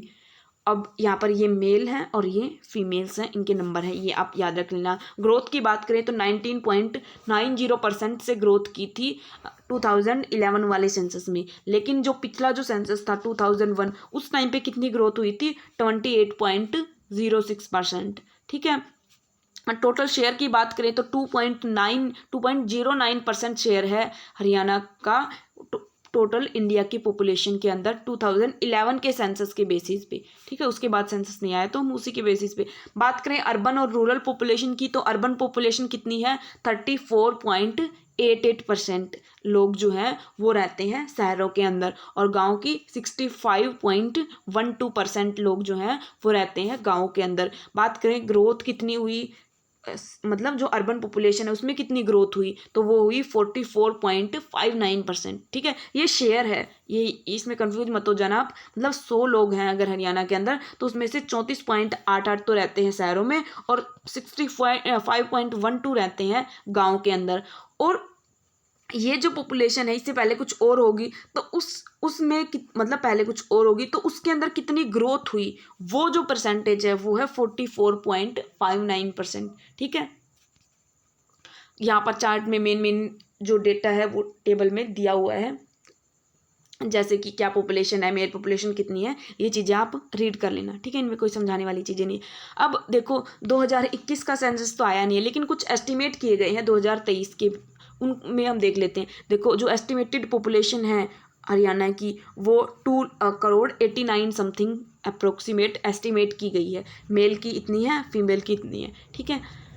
और उसके अलावा रिलीजियस डाटा देखें हम, रिलीजन के बेसिस पे क्या कितनी पॉपुलेशन है, तो मेन जो है वो हिंदूज हैं 87.46%, सेकंड नंबर पर मुस्लिम्स हैं 7.03%, थर्ड नंबर पर है सिख 4.91%, ठीक है। ये आप याद रख लेना। मतलब स्टार्टिंग का तो आपको पता ही होगा, हिंदू है और सेकंड नंबर पे मुस्लिम्स है। ये इनमें शायद क्या पता एग्जाम में आ जाए। सिख है थर्ड नंबर पे, उसके बाद हैं जैन्स और उसके बाद है क्रिश्चियंस, ठीक है। ये इन तीनों का थोड़ा नंबर आप ध्यान रख लेना। अब उसके अलावा कुछ और इम्पोर्टेंट फैक्ट है, जैसे कि सबसे ज़्यादा पॉपुलेशन किस डिस्ट्रिक्ट की है, फरीदाबाद की है। सबसे कम पंचकुला की है, ठीक है। हाईएस्ट सेक्स रेशो किस स्टेट का है, ये चीज़ें भी एग्जैक्ट रीड करने वाली हैं आप, आई होप रीड कर लोगे। लिटरेसी की बात करें तो हाईएस्ट, मतलब सबसे ज़्यादा लिटरेट स्टेट कौन से हैं, सबसे ज़्यादा एक तरह से एजुकेशन जहाँ पर सबसे ज़्यादा हो वो स्टेट कौन से हैं, और सबसे कम कौन से हैं। तो सबसे ज़्यादा वाले में है गुड़गांव, पंचकुला, अम्बाला और फरीदाबाद। और सबसे लोवेस्ट लिटरेसी वाले डिस्ट्रिक्ट जो हैं वो हैं मेवात, फतेहाबाद, सिरसा और कैथल, ठीक है। इनमें सबसे कम लिटरेसी रेट है। सेक्स रेशो की बात करें तो हाईएस्ट सेक्स रेशो वाले डिस्ट्रिक्ट है मेवात, फतेहाबाद, रेवाड़ी और सिरसा। और सबसे लोवेस्ट सेक्स रेशो वाले जो डिस्ट्रिक्ट हैं वो हैं गुड़गांव, सोनीपत, झज्जर और पानीपत, ठीक है। ये नंबर याद रख लेना। वैसे आप ये अब तक पढ़ते भी आए होंगे, अपने फर्स्ट पेपर में भी पढ़ा होगा, वही चीज़ें हैं ये। अब हम बात करते हैं next important topic, health and nutrition.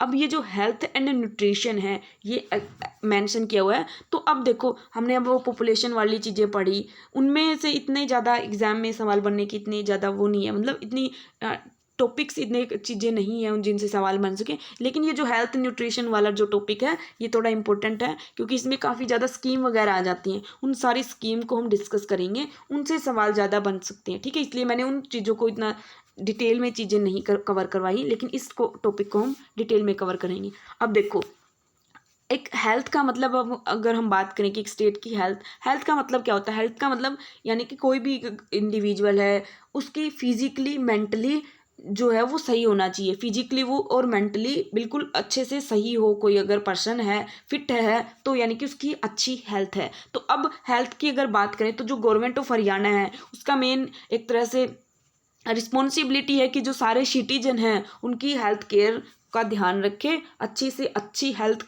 Services जो हैं अच्छी से अच्छी हेल्थ फैसिलिटीज़ जो हैं वो टाइम पे प्रोवाइड हो हर सिटीजन तक। ये एक तरह से गवर्नमेंट की ऑफ हरियाणा है उसकी रिस्पॉन्सिबिलिटी है। और जो हेल्थ डिपार्टमेंट है वो एक तरह से सारे जो सिटीजन्स हैं, जो हरियाणा की जो लोग हैं, उनको हेल्थ फैसिलिटीज़ प्रोवाइड करता है सभी तरह की, ऑल कैटेगरीज की, ठीक है। और सभी पॉपुलेशन के मतलब पूरी जो पॉपुलेशन है उसको, जिसके अंदर इन्फेंट्स भी आ जाते हैं, बच्चे भी आ जाते हैं, एडोलसेंट भी आ जाती है, मदर्स भी आ जाते हैं, मतलब और जो एज्ड पीपल हैं वो भी आ जाते हैं, ठीक है।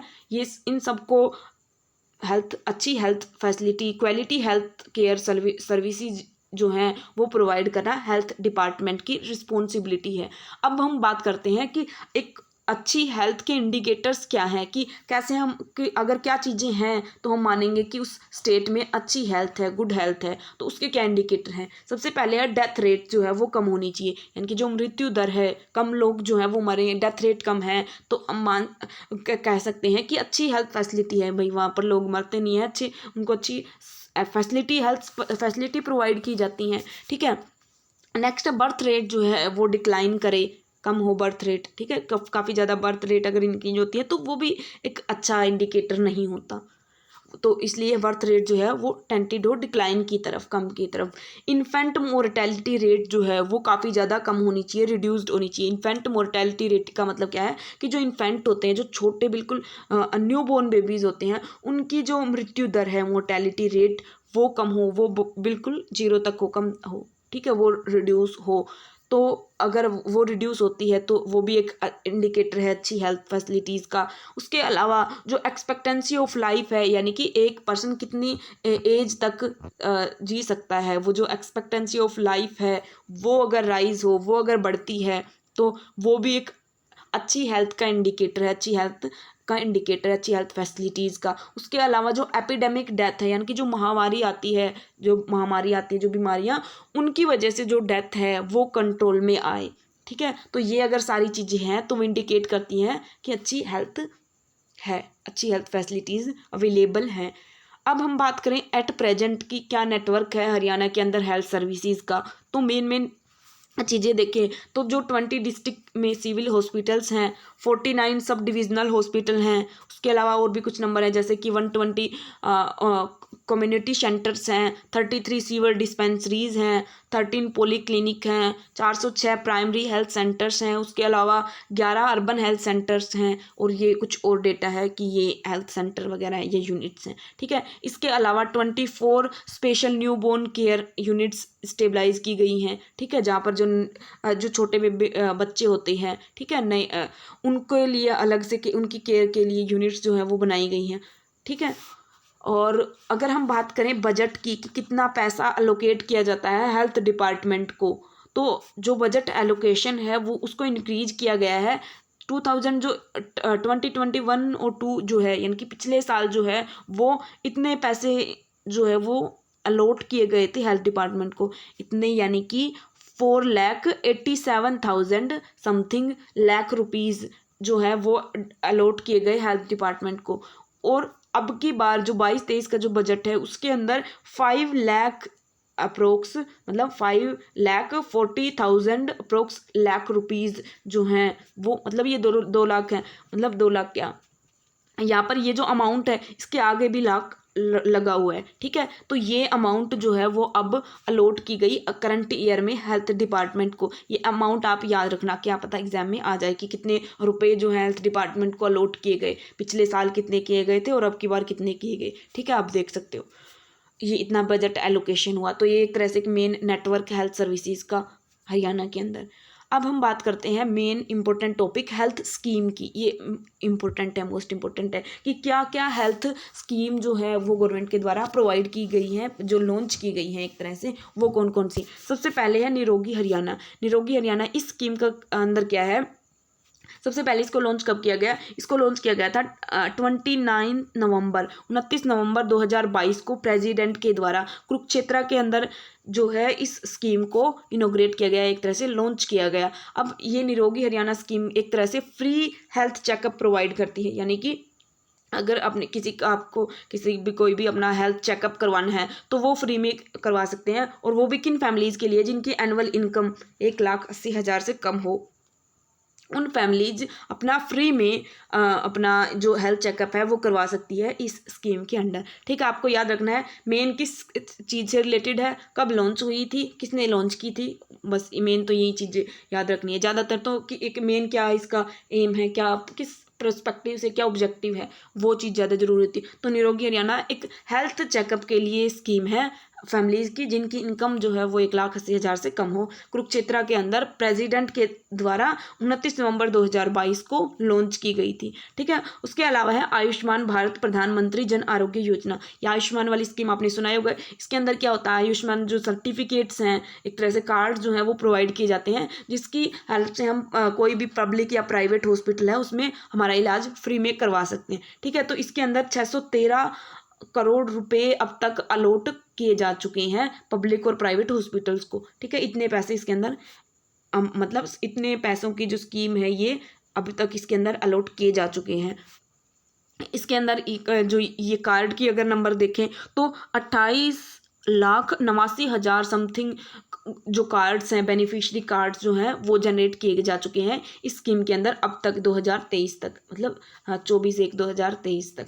ठीक है, ये आयुष्मान स्कीम। अब आपको इसका पर्पज पता ही है, कोई भी प्राइवेट या पब्लिक जो हॉस्पिटल हैं उनके अंदर हम हमारा इलाज जो है वो फ्री में करवा सकते हैं अगर हमने ये कार्ड बनवा रखा है तो। ठीक है, मतलब यहाँ पर जो हमने हमारा जो खर्चा होता है, जो पैसा होता है वो गवर्नमेंट हमें दे देती है वापस। उसके अलावा नेक्स्ट स्कीम है चिरायु स्कीम। अभी जो चिरायु स्कीम है इसको जो सीएम है हरियाणा के उन्होंने लॉन्च किया था। कब लॉन्च किया था? 21/11/2022 को। ठीक है, ये भी नवंबर में ही लॉन्च हुई थी। 21 नवंबर 2022 को लॉन्च किया गया था।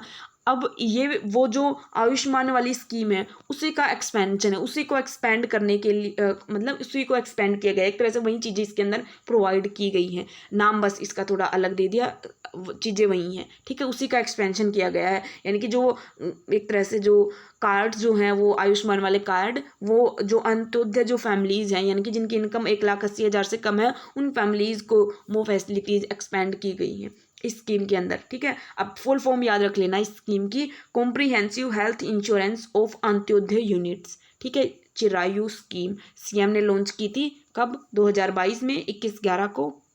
और वो जो आयुष्मान भारत वाली जो स्कीम है उसके बेनिफिट्स को एक्सपेंड किया गया है अंत्योदय फैमिलीज तक।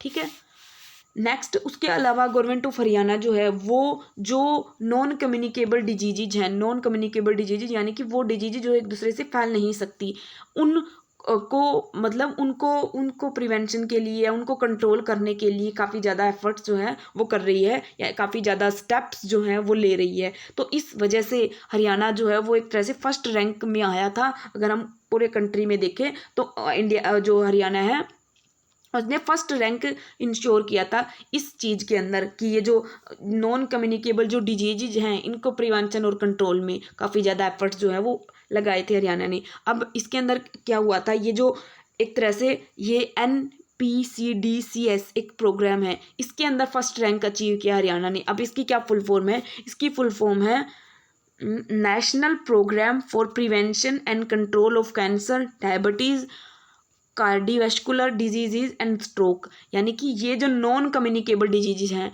नॉन कम्युनिकेबल जो एक दूसरे को फैल नहीं सकती, जैसे कि कैंसर, डायबिटीज़, कार्डियोवैस्कुलर डिजीज़ या फिर स्ट्रोक, इन डिजीज़ को प्रिवेंट करने के लिए हरियाणा ने बेस्ट परफॉर्मेंस दी, इसलिए फर्स्ट रैंक पे आया।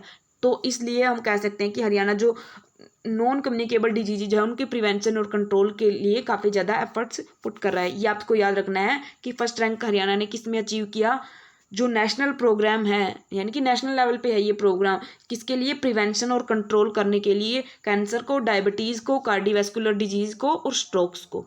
ये प्रोग्राम इंप्लीमेंट किया गया नेशनल लेवल पे। इसमें हरियाणा ने बेस्ट परफॉर्मेंस दी और फर्स्ट रैंक अचीव किया। इसके अलावा हरियाणा के अंदर अटल कैंसर केयर सेंटर जो है वो ओपन किया गया अम्बाला के सिविल हॉस्पिटल के अंदर। कब? ये भी 9/5/2022 को, ठीक है। ये डेट, इस डेट को इनॉग्रेट किया गया अटल कैंसर केयर सेंटर, जहाँ पर जो कैंसर के जो एक तरह से पेशेंट्स हैं उनको फैसिलिटीज़ मिल सकें, उसके लिए अटल कैंसर केयर सेंटर अम्बाला के सिविल हॉस्पिटल में इनॉग्रेट किया गया, बनाया गया, स्टेबलाइज किया गया।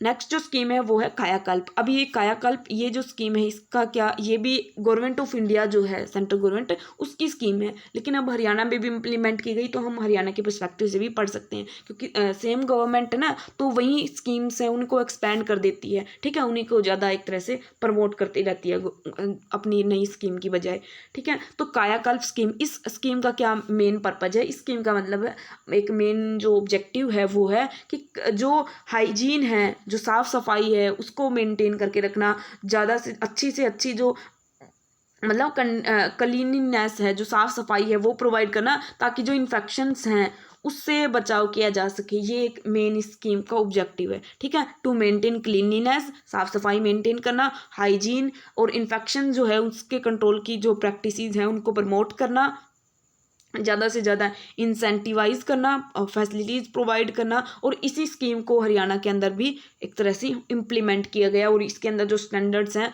उनको अचीव करने के लिए एफर्ट जो है वो किए गए। कायाकल्प स्कीम, आपको मेन ऑब्जेक्टिव याद रखना है कि हाइजीन, क्लीनिनेस और जो इन्फेक्शन कंट्रोल है उससे रिलेटेड है कायाकल्प स्कीम। नेक्स्ट है नेशनल एम्बुलेंस सर्विसेज। इसके अंदर एम्बुलेंस जो है वो प्रोवाइड की जाती है, जैसे नाम से ही है। 622 एम्बुलेंस इस स्कीम के अंडर अभी करंटली ऑपरेट कर रही हैं स्टेट के अंदर, ठीक है। हरियाणा के अंदर 622 एम्बुलेंस इस स्कीम के अंदर एक तरह से दी गई है, या हम बोल सकते हैं करंटली चल रही हैं।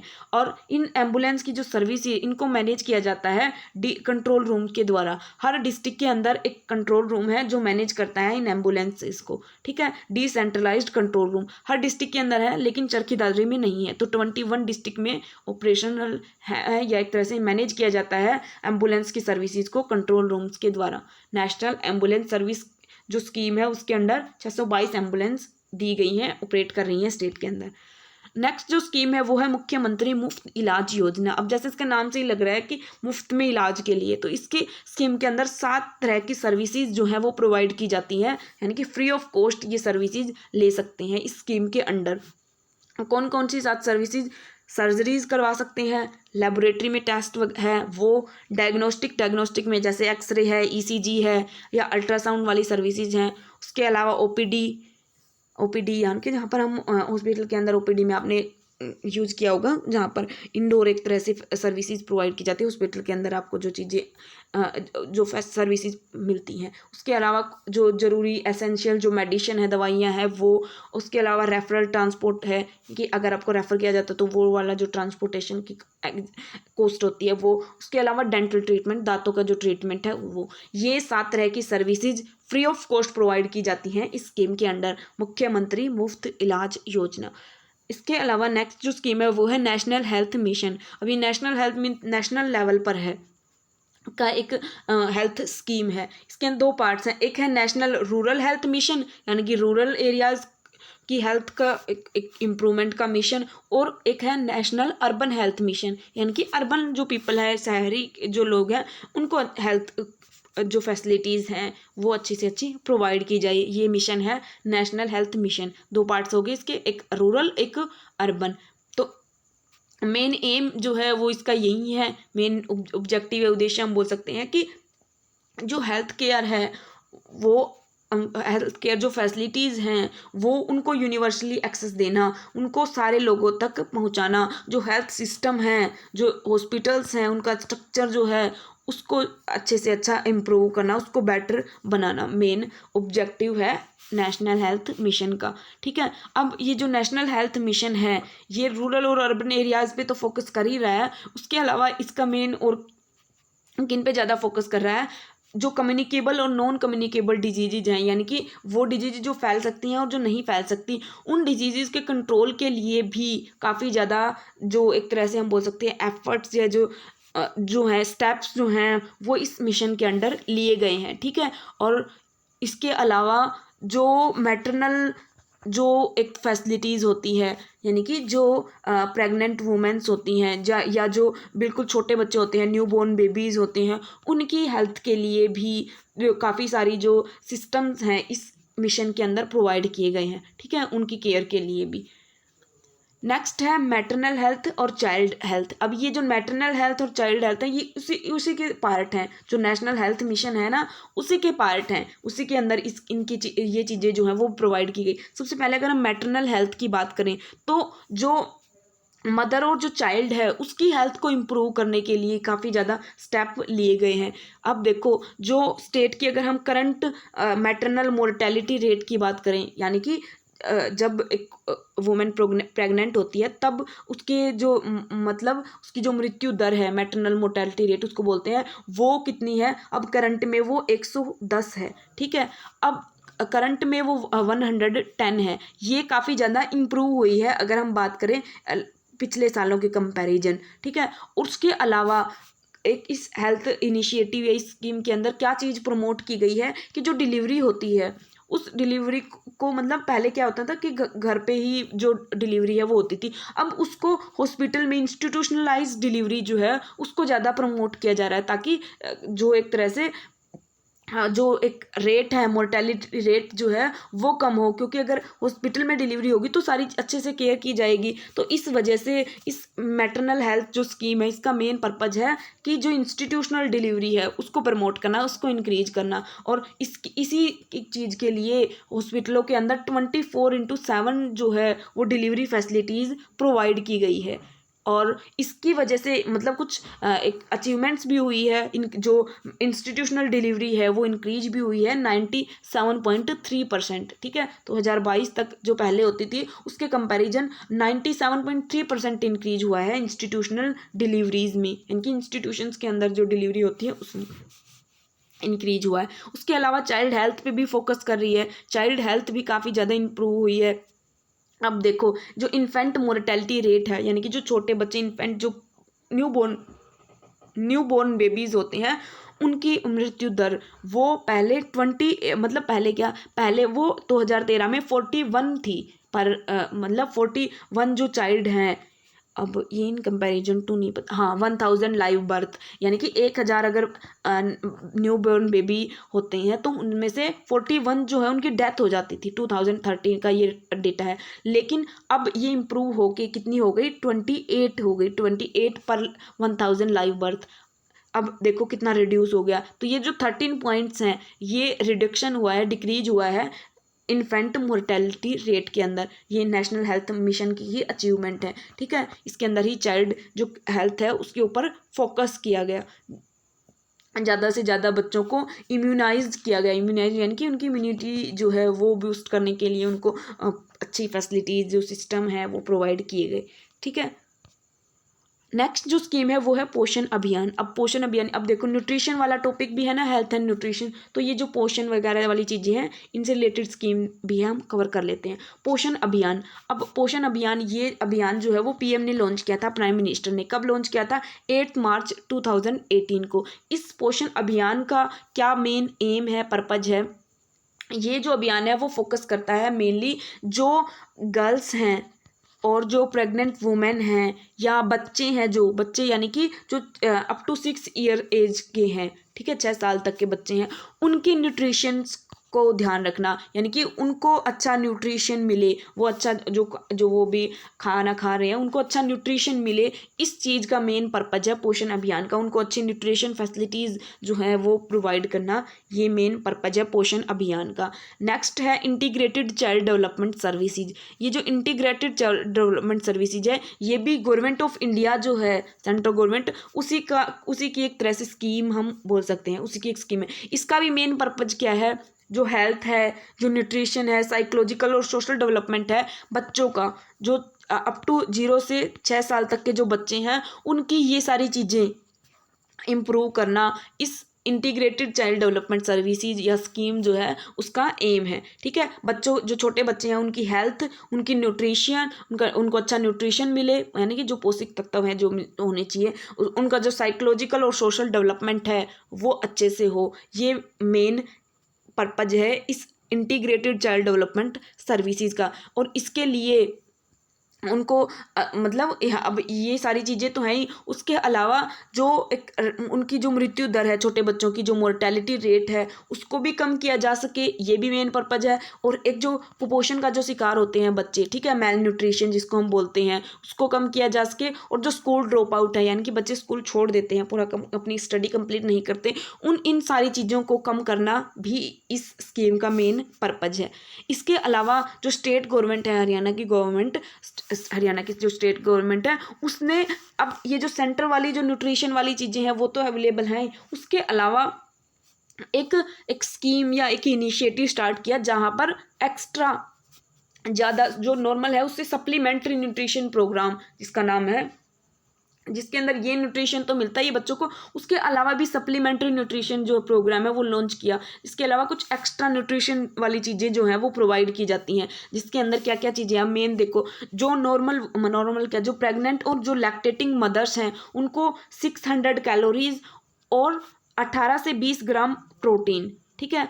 और जो बच्चे हैं उनको 500 कैलोरी और 12 से 15 ग्राम प्रोटीन।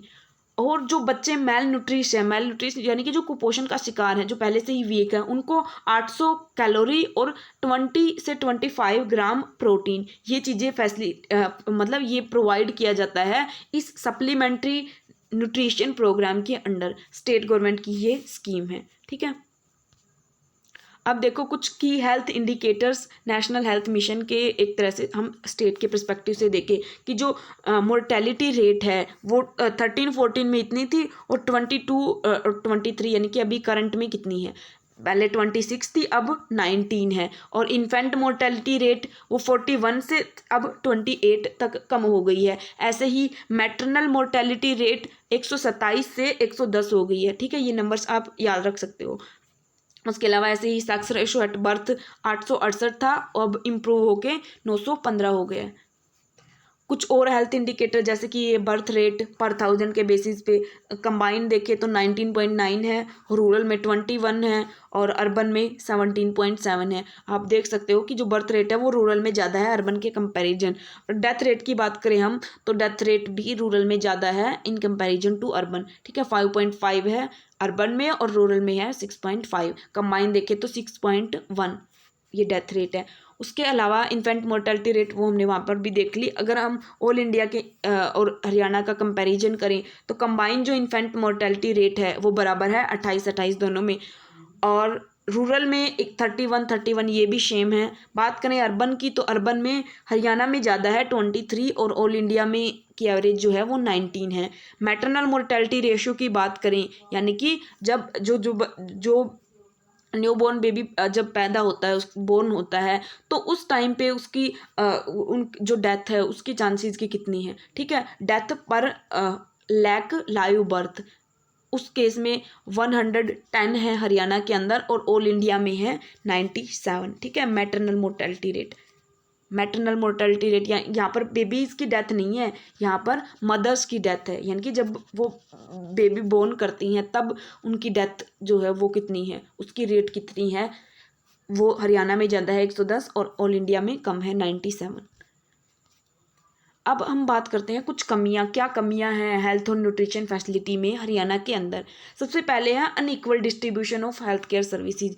अब देखो ये जो हेल्थ केयर जो सर्विसेज हैं वो सबको इक्वली नहीं मिल पाती। कुछ लोग जो हैं उनको अच्छी हेल्थ सर्विसेज नहीं मिल पाती, लेकिन कुछ लोग जो हैं जिनकी इनकम वगैरह ज़्यादा है वो अच्छे चीज़ें अफोर्ड कर सकते हैं। तो इस तरह से जो इक्वल हेल्थ फैसिलिटी हैं वो अवेलेबल नहीं हो पाती। नेक्स्ट है स्प्रेड ऑफ डिजीज़। काफ़ी ज़्यादा डिजीज़ जो हैं वो फैलती हैं, जैसे हमने देखा भी होगा अभी जो पेंडेमिक आया था, तो और भी इसके अलावा टाइम टू टाइम कोई ना कोई डिजीज फैलती रहती हैं। तो उनका एक तरह से उनके रोकथाम के लिए इतनी अच्छी फैसिलिटीज़ जो हैं वो नहीं प्रोवाइड की गई, या जो हाइजीन वगैरह है उसको मेंटेन करना या और ज़्यादा अवेयरनेस वगैरह लोगों में फैलाना, उन चीज़ों की कमी है। तो इसलिए जो डिजीज़ हैं वो टाइम टू टाइम पे फैलती रहती हैं। नेक्स्ट है पुअर मैनेजमेंट। जो पूरा सिस्टम है हेल्थ को मैनेज करने का जो सिस्टम है वो भी पुअर है, यानी कि अच्छे से मैनेज नहीं किया जा रहा है चीज़ों को। रिसोर्सेज जो है गवर्नमेंट पैसे तो अलोकेट कर लेती है, लेकिन एक्चुअल में उन पैसों को प्रॉपरली तरीके से मैनेज नहीं किया जा रहा चीज़ों को। उसके अलावा नेक्स्ट है प्राइवेटाइजेशन। अब प्राइवेटाइजेशन का भी एक बैड इफेक्ट, एक तरह से कमी है। क्यों? क्योंकि क्या होता है कि जो प्राइवेट हॉस्पिटल्स होते हैं वो काफ़ी कई बार क्या करते हैं, काफ़ी ज़्यादा पैसे जो है वो चार्ज करते रहते हैं, या कई बार किसी पेशेंट को रिक्वायरमेंट भी नहीं होती उन चीज़ों की, वो भी देते रहते हैं अपने मतलब अपने पैसे कमाने के चक्कर में। तो इन चीज़ों के नुकसान हैं। तो ये प्राइवेटाइजेशन एक तरह से कमी है, ज़्यादा प्राइवेटाइजेशन का होना भी।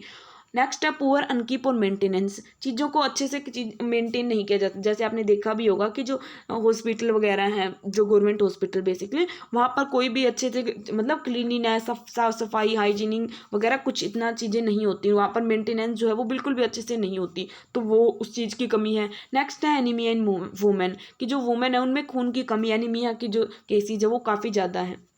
ठीक है, खून की कमी बहुत ज़्यादा होती है। ये चीज़ एक मेन कमी है हमारी हेल्थ और न्यूट्रिशन फैसिलिटीज़ में। ठीक है, अब स्टेप्स तो लिए जा रहे हैं, लेकिन फिर भी जो वुमेन्स हैं उनके अंदर एनीमिया की कमी काफ़ी ज़्यादा है।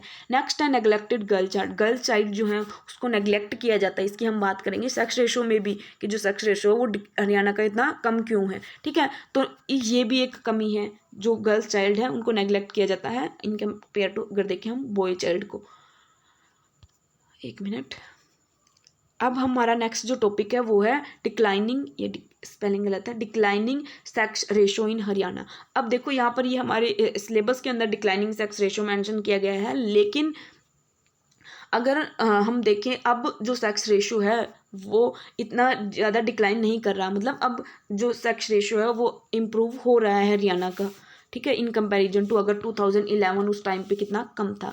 तो अब देखो सेक्स रेशो का क्या मतलब होता है। सेक्स रेशो का मतलब होता है कि 1000 मेल्स जो हैं उनके कंपैरिजन में फीमेल्स के नंबर कितने हैं। ठीक है, पुरुषों के कंपैरिजन में महिलाएं कितनी है, 1000 मेल्स के कंपैरिजन में कितनी फीमेल्स हैं, वो जो रेशियो है वो होता है सेक्स रेशो। अब बात करें 2011 के सेंसस के बेसिस पे, तो इंडिया का जो सेक्स रेशो है वो कितना था, 950 फीमेल्स पर 1000 मेल। ठीक है, 950 फीमेल्स थी इंडिया के अंदर 1000 मेल्स। लेकिन हम देखें हरियाणा का तो वो काफ़ी ज़्यादा कम था, 879 फीमेल्स पर 1000 मेल्स। ठीक है, ये हरियाणा का बहुत ज़्यादा कम था in comparison to average of the country. अब देखो सेक्स रेशो अब क्या क्या इम्प्रूवमेंट्स हुई या नहीं हुई, वो अगर हम डेटा देखें तो 1971 से हम 2022 तक का देखते हैं। तो 1971 में 867 था, उसके में इम्प्रूव होके 870 हुआ, फिर 91 में फिर वापस से डिक्रीज हो गया, उसके बाद फिर डिक्रीज होने के बाद और भी ज़्यादा डिक्रीज हो गया 2001 में। 2011 में फिर थोड़ी इंप्रूवमेंट हुई, लेकिन फिर भी हम नेशनल एवरेज के हिसाब से देखें तो कम था, और 2022 में ये इम्प्रूव होकर 917 तक हो गया। ऐसे ही कुछ और ईयर का देखें हम, जैसे कि 15 से 21 तक का, तो इसमें भी कुछ है भाई, एक बार थोड़ा बहुत इंक्रीज हुआ फिर वापस से डिक्रीज होने लग गया। ठीक है, तो ये एक स्टेटस है सेक्स रेशो का हरियाणा के अंदर। ऐसे ये डिस्ट्रिक्ट वाइज दे रखा है, यहाँ पर भी एग्जैक्ट नंबर्स ही हैं, आप देख सकते हो। ये 2021 का डेटा है। ठीक है, उसके बाद का मुझे नहीं मिला पर्टिकुलर डिस्ट्रिक्ट वाइज। अब हम बात करते हैं मेन जो टॉपिक एग्जाम के पर्सपेक्टिव से इम्पोर्टेंट है, कि गवर्नमेंट के द्वारा क्या मेजर्स लिए गए हैं सेक्स रेशो को इम्प्रूव करने के लिए। अब देखो इस सेक्स रेशो से रिलेटेड काफ़ी सारे टॉपिक्स ऐसे बन सकते थे, कि जैसे कि ये जो सेक्स रेशो की प्रॉब्लम है वो हरियाणा में क्यों है, बट ये चीज़ें बेसिक हैं। आप अपने खुद से भी बता सकते हो कि हमारे मतलब ये एक तरह से हमारे जो इन्वायरमेंट है, हमारा जो सोसाइटी है उसके अंदर ये थिंकिंग है कि जो गर्ल्स हैं उनको मतलब वो उनको क्यों नेग्लेक्ट किया जाता है। उनसे रिलेटेड इतने ज़्यादा सवाल भी नहीं बन सकते। तो ये जो स्कीम है ये इंपॉर्टेंट है, इसलिए मैंने इन स्कीम्स को ही कवर किया है इस टॉपिक के अंदर। बाकी ये जो डेटा है ये चीज़ें आप देख सकते हो, लेकिन ये चीज़ें आपने अब तक पढ़ी भी ली होंगी काफ़ी बार, क्योंकि जब आप हरियाणा जीके पढ़ते हो तो ये सारी चीज़ें कवर करते हो। ठीक है, तो अगर आपको ये लगे कि ये चीज़ें काफ़ी कम बताई गई हैं, तो अब जो हमारे एग्जाम के पर्सपेक्टिव से जो चीज़ें इंपॉर्टेंट है हम उन्हीं को कवर कर रहे हैं। ठीक है, उन्हीं पे ज़्यादा फोकस कर रहे हैं। जो चीज़ें आपको इजीली अवेलेबल हो जाती हैं, आसानी से मिल जाती हैं, उनको रिपीट करने का कोई फ़ायदा नहीं है। ठीक है, क्योंकि टाइम हमारे पास पहले ही कम है। तो अब आइए हम बात करते हैं हमारे जो गवर्नमेंट के द्वारा स्टेप्स जो हैं लिए गए सेक्स रेशो को इम्प्रूव करने के लिए। सबसे पहले है इनेक्टमेंट ऑफ PNDT एक्ट। ये जो PNDT एक्ट है इसको लाया गया। ये PNDT एक्ट का क्या पर्पज है?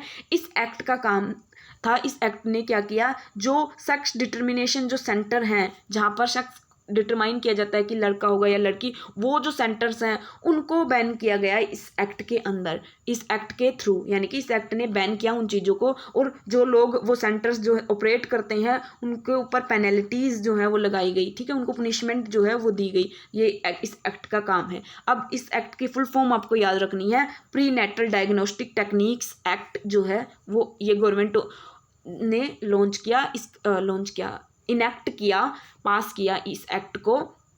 और ये एक्ट बैन करता है ये जो प्री नेटल डायग्नोस्टिक टेक्निक्स हैं जिनका यूज किया जाता है सेक्स को डिटरमाइन करने के लिए अनबोर्न बेबी के, उसको। ठीक है, तो ये एक स्टेप था गवर्नमेंट के द्वारा लिया गया सेक्स रेशियो जो है उसको इम्प्रूव करने के लिए। नेक्स्ट है इनेक्टमेंट ऑफ एंटी डोरी एक्ट। एंटी डोरी एक्ट यानी कि जो दहेज लिया जाता है उसको रोकने के लिए, उसको स्टॉप करने के लिए ये एक्ट पास किया गया। अब इस एक्ट का काम है कि जो डोरी से रिलेटेड जो केसेस होते हैं उनको चेक करना, और 1961 के अंदर इस एक्ट को पास किया गया। यह एक्ट क्या करता है, बैन करता है जो लोग दहेज की डिमांड करते हैं और जो दहेज को एक्सेप्ट करते हैं, ठीक है, लेते हैं, मतलब उस प्रैक्टिस पे, उस एक्टिविटी पे बैन लगाना इस एक्ट के अंदर है। नेक्स्ट है जो स्कीम है एक लॉन्च की गई, लाडली सोशल सिक्योरिटी अलाउंस स्कीम। इस स्कीम के अंदर क्या किया गया, इस स्कीम के अंदर क्या मिलता है, जो ओनली डॉटर होती है, मतलब जिनके एक अकेली लड़की होती है, उनको 1600 रुपये पर मंथ जो है उन फैमिलीज़ को पे किए जाते हैं।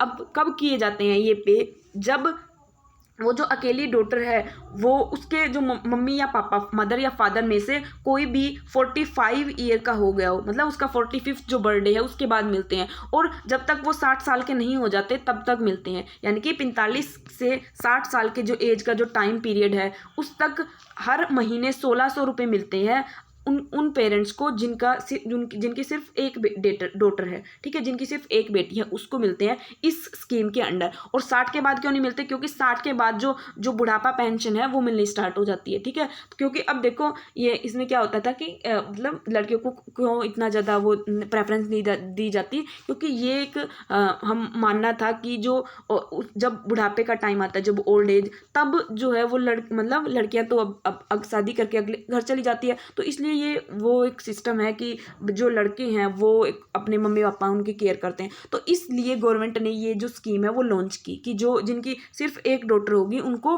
गवर्नमेंट जो है वो हेल्प प्रोवाइड करेगी, फाइनेंशियल असिस्टेंट देगी। ठीक है, 1600 रुपये पर मंथ पे किए जाते हैं फैमिलीज़ को, जब तक उन जो पेरेंट्स हैं वो 45 से 60 साल के बीच में होते हैं तब तक।